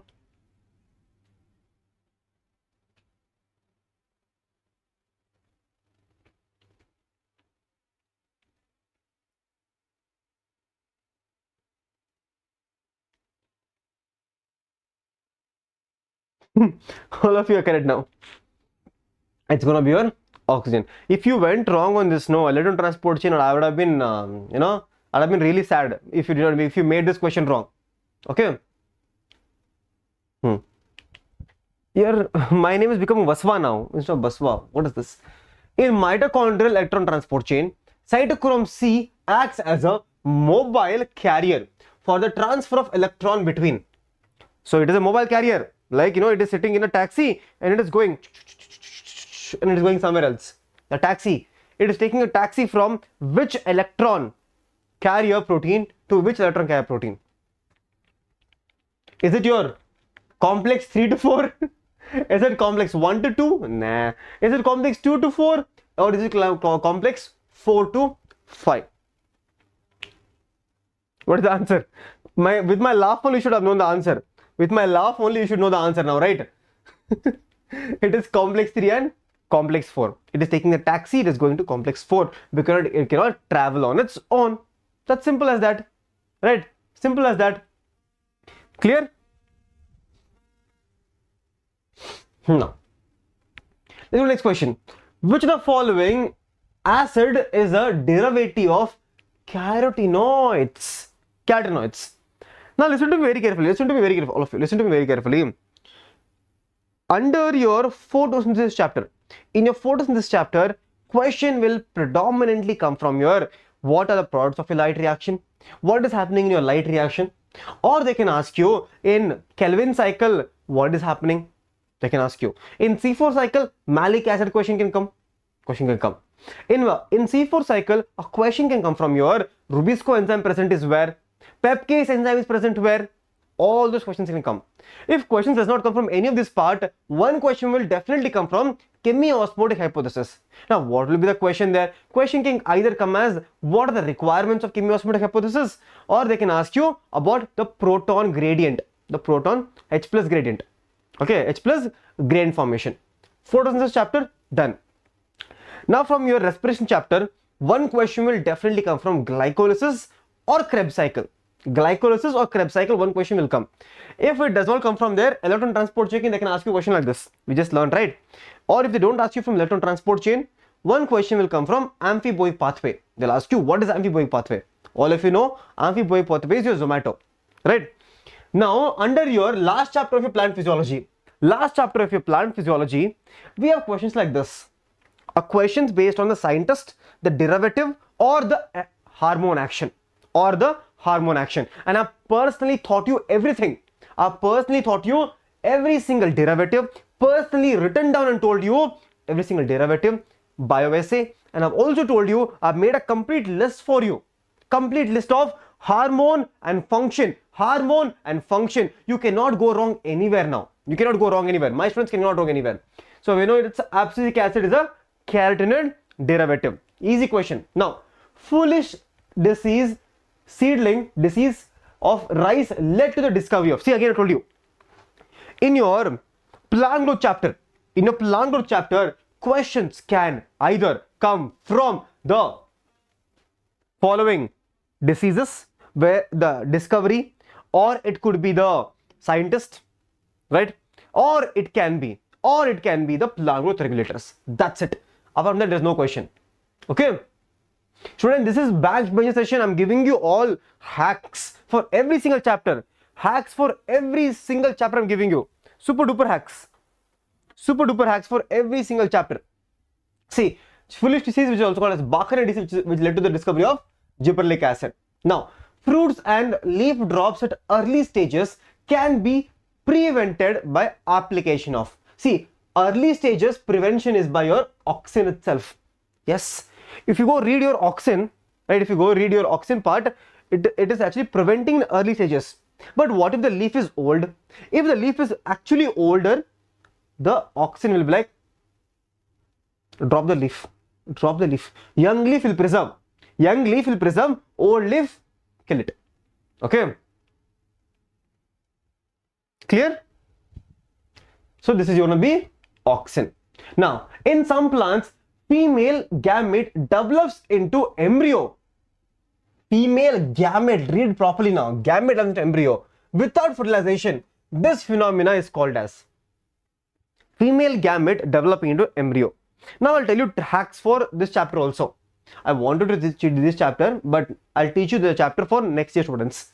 Students, honestly, we do not want all of you back. I want every single student here to become a doctor and make us proud, and next time I can proudly say to your juniors telling that yes, the students which I thought who love botany now are actually doctors here now. So make us proud and become a doctor now. Okay, last 2 days you can change your entire fate in the last 2 days. Solving such questions, knowing what to study, right? So it is parthenogenesis, right? Pollination in water hyacinth and water lily brought by the agency of. They're asking you, it is brought by the agency of which particular agent? Is it going to be a bat, or is it going to be your insects or wind, birds and water? Quickly.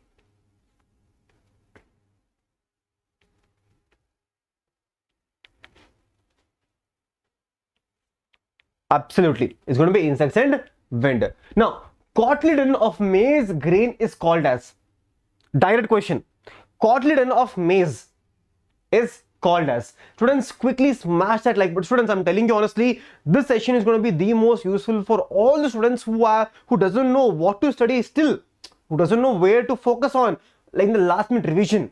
This is the video. This is the video where I'm telling you where you should focus on what to focus on in the last moment. And these are the questions. These are the questions which you need to focus on. These are the concepts which you need to focus on. Okay? It's called as scutellum in the case of your monocot. Now we have one more question here. Which of the following most appropriately describes the hemophilia? Question number 1. Second question is bottom. Second question here. A tall, true breeding garden pea plant is crossed with a dwarf plant. That is capital T, small t, small t. When the F1 plant was self-crossed, when we cross F1 plant self-crossed, the resultant genotype would be, very easy question, very easy question, very easy question. Quickly students, and tell me, have you shared the session? Honestly, have you shared the session on your telegrams? Whatever telegrams you have, go share it with your friends, college, school group, WhatsApp group, everywhere share it. This is a session which will be actually useful for all the students, for all my pasangla, that last moment, yes. Odkoli idnalla. Sarna? What is the answer now?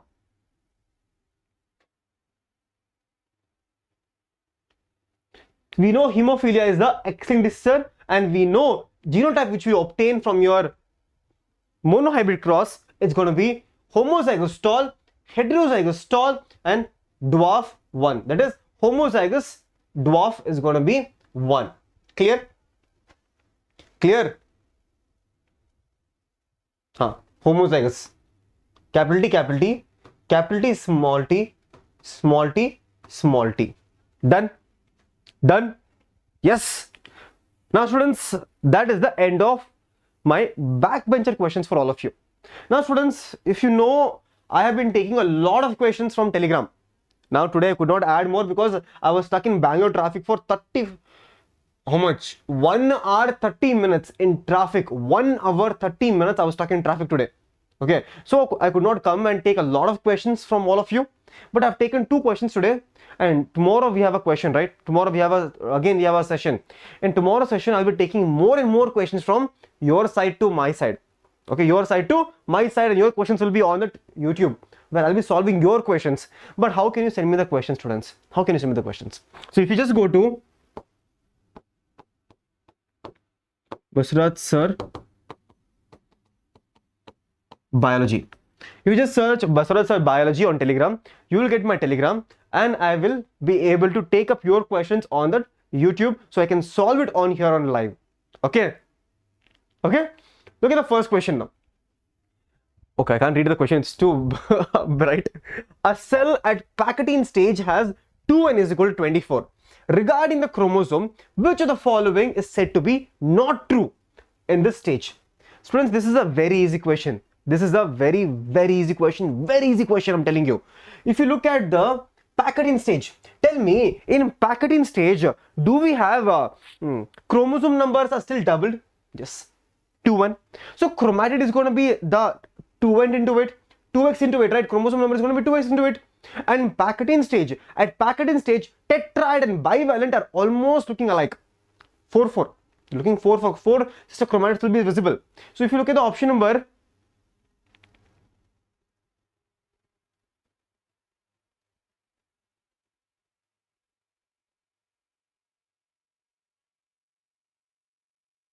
exactly. Janani, yes.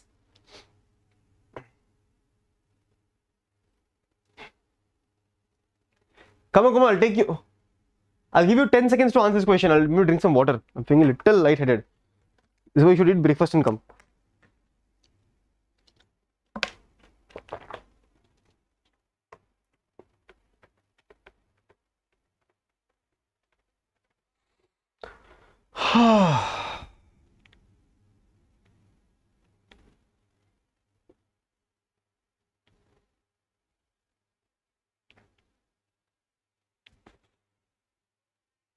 Yeah, I know vision.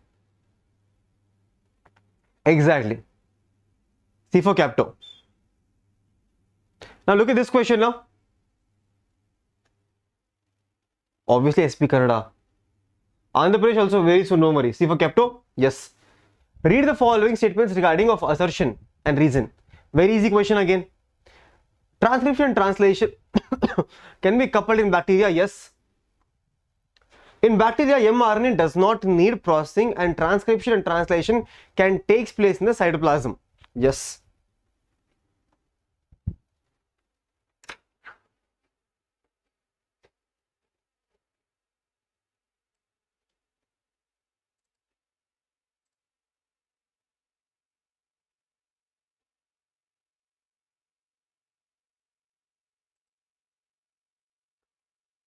Now students, look here.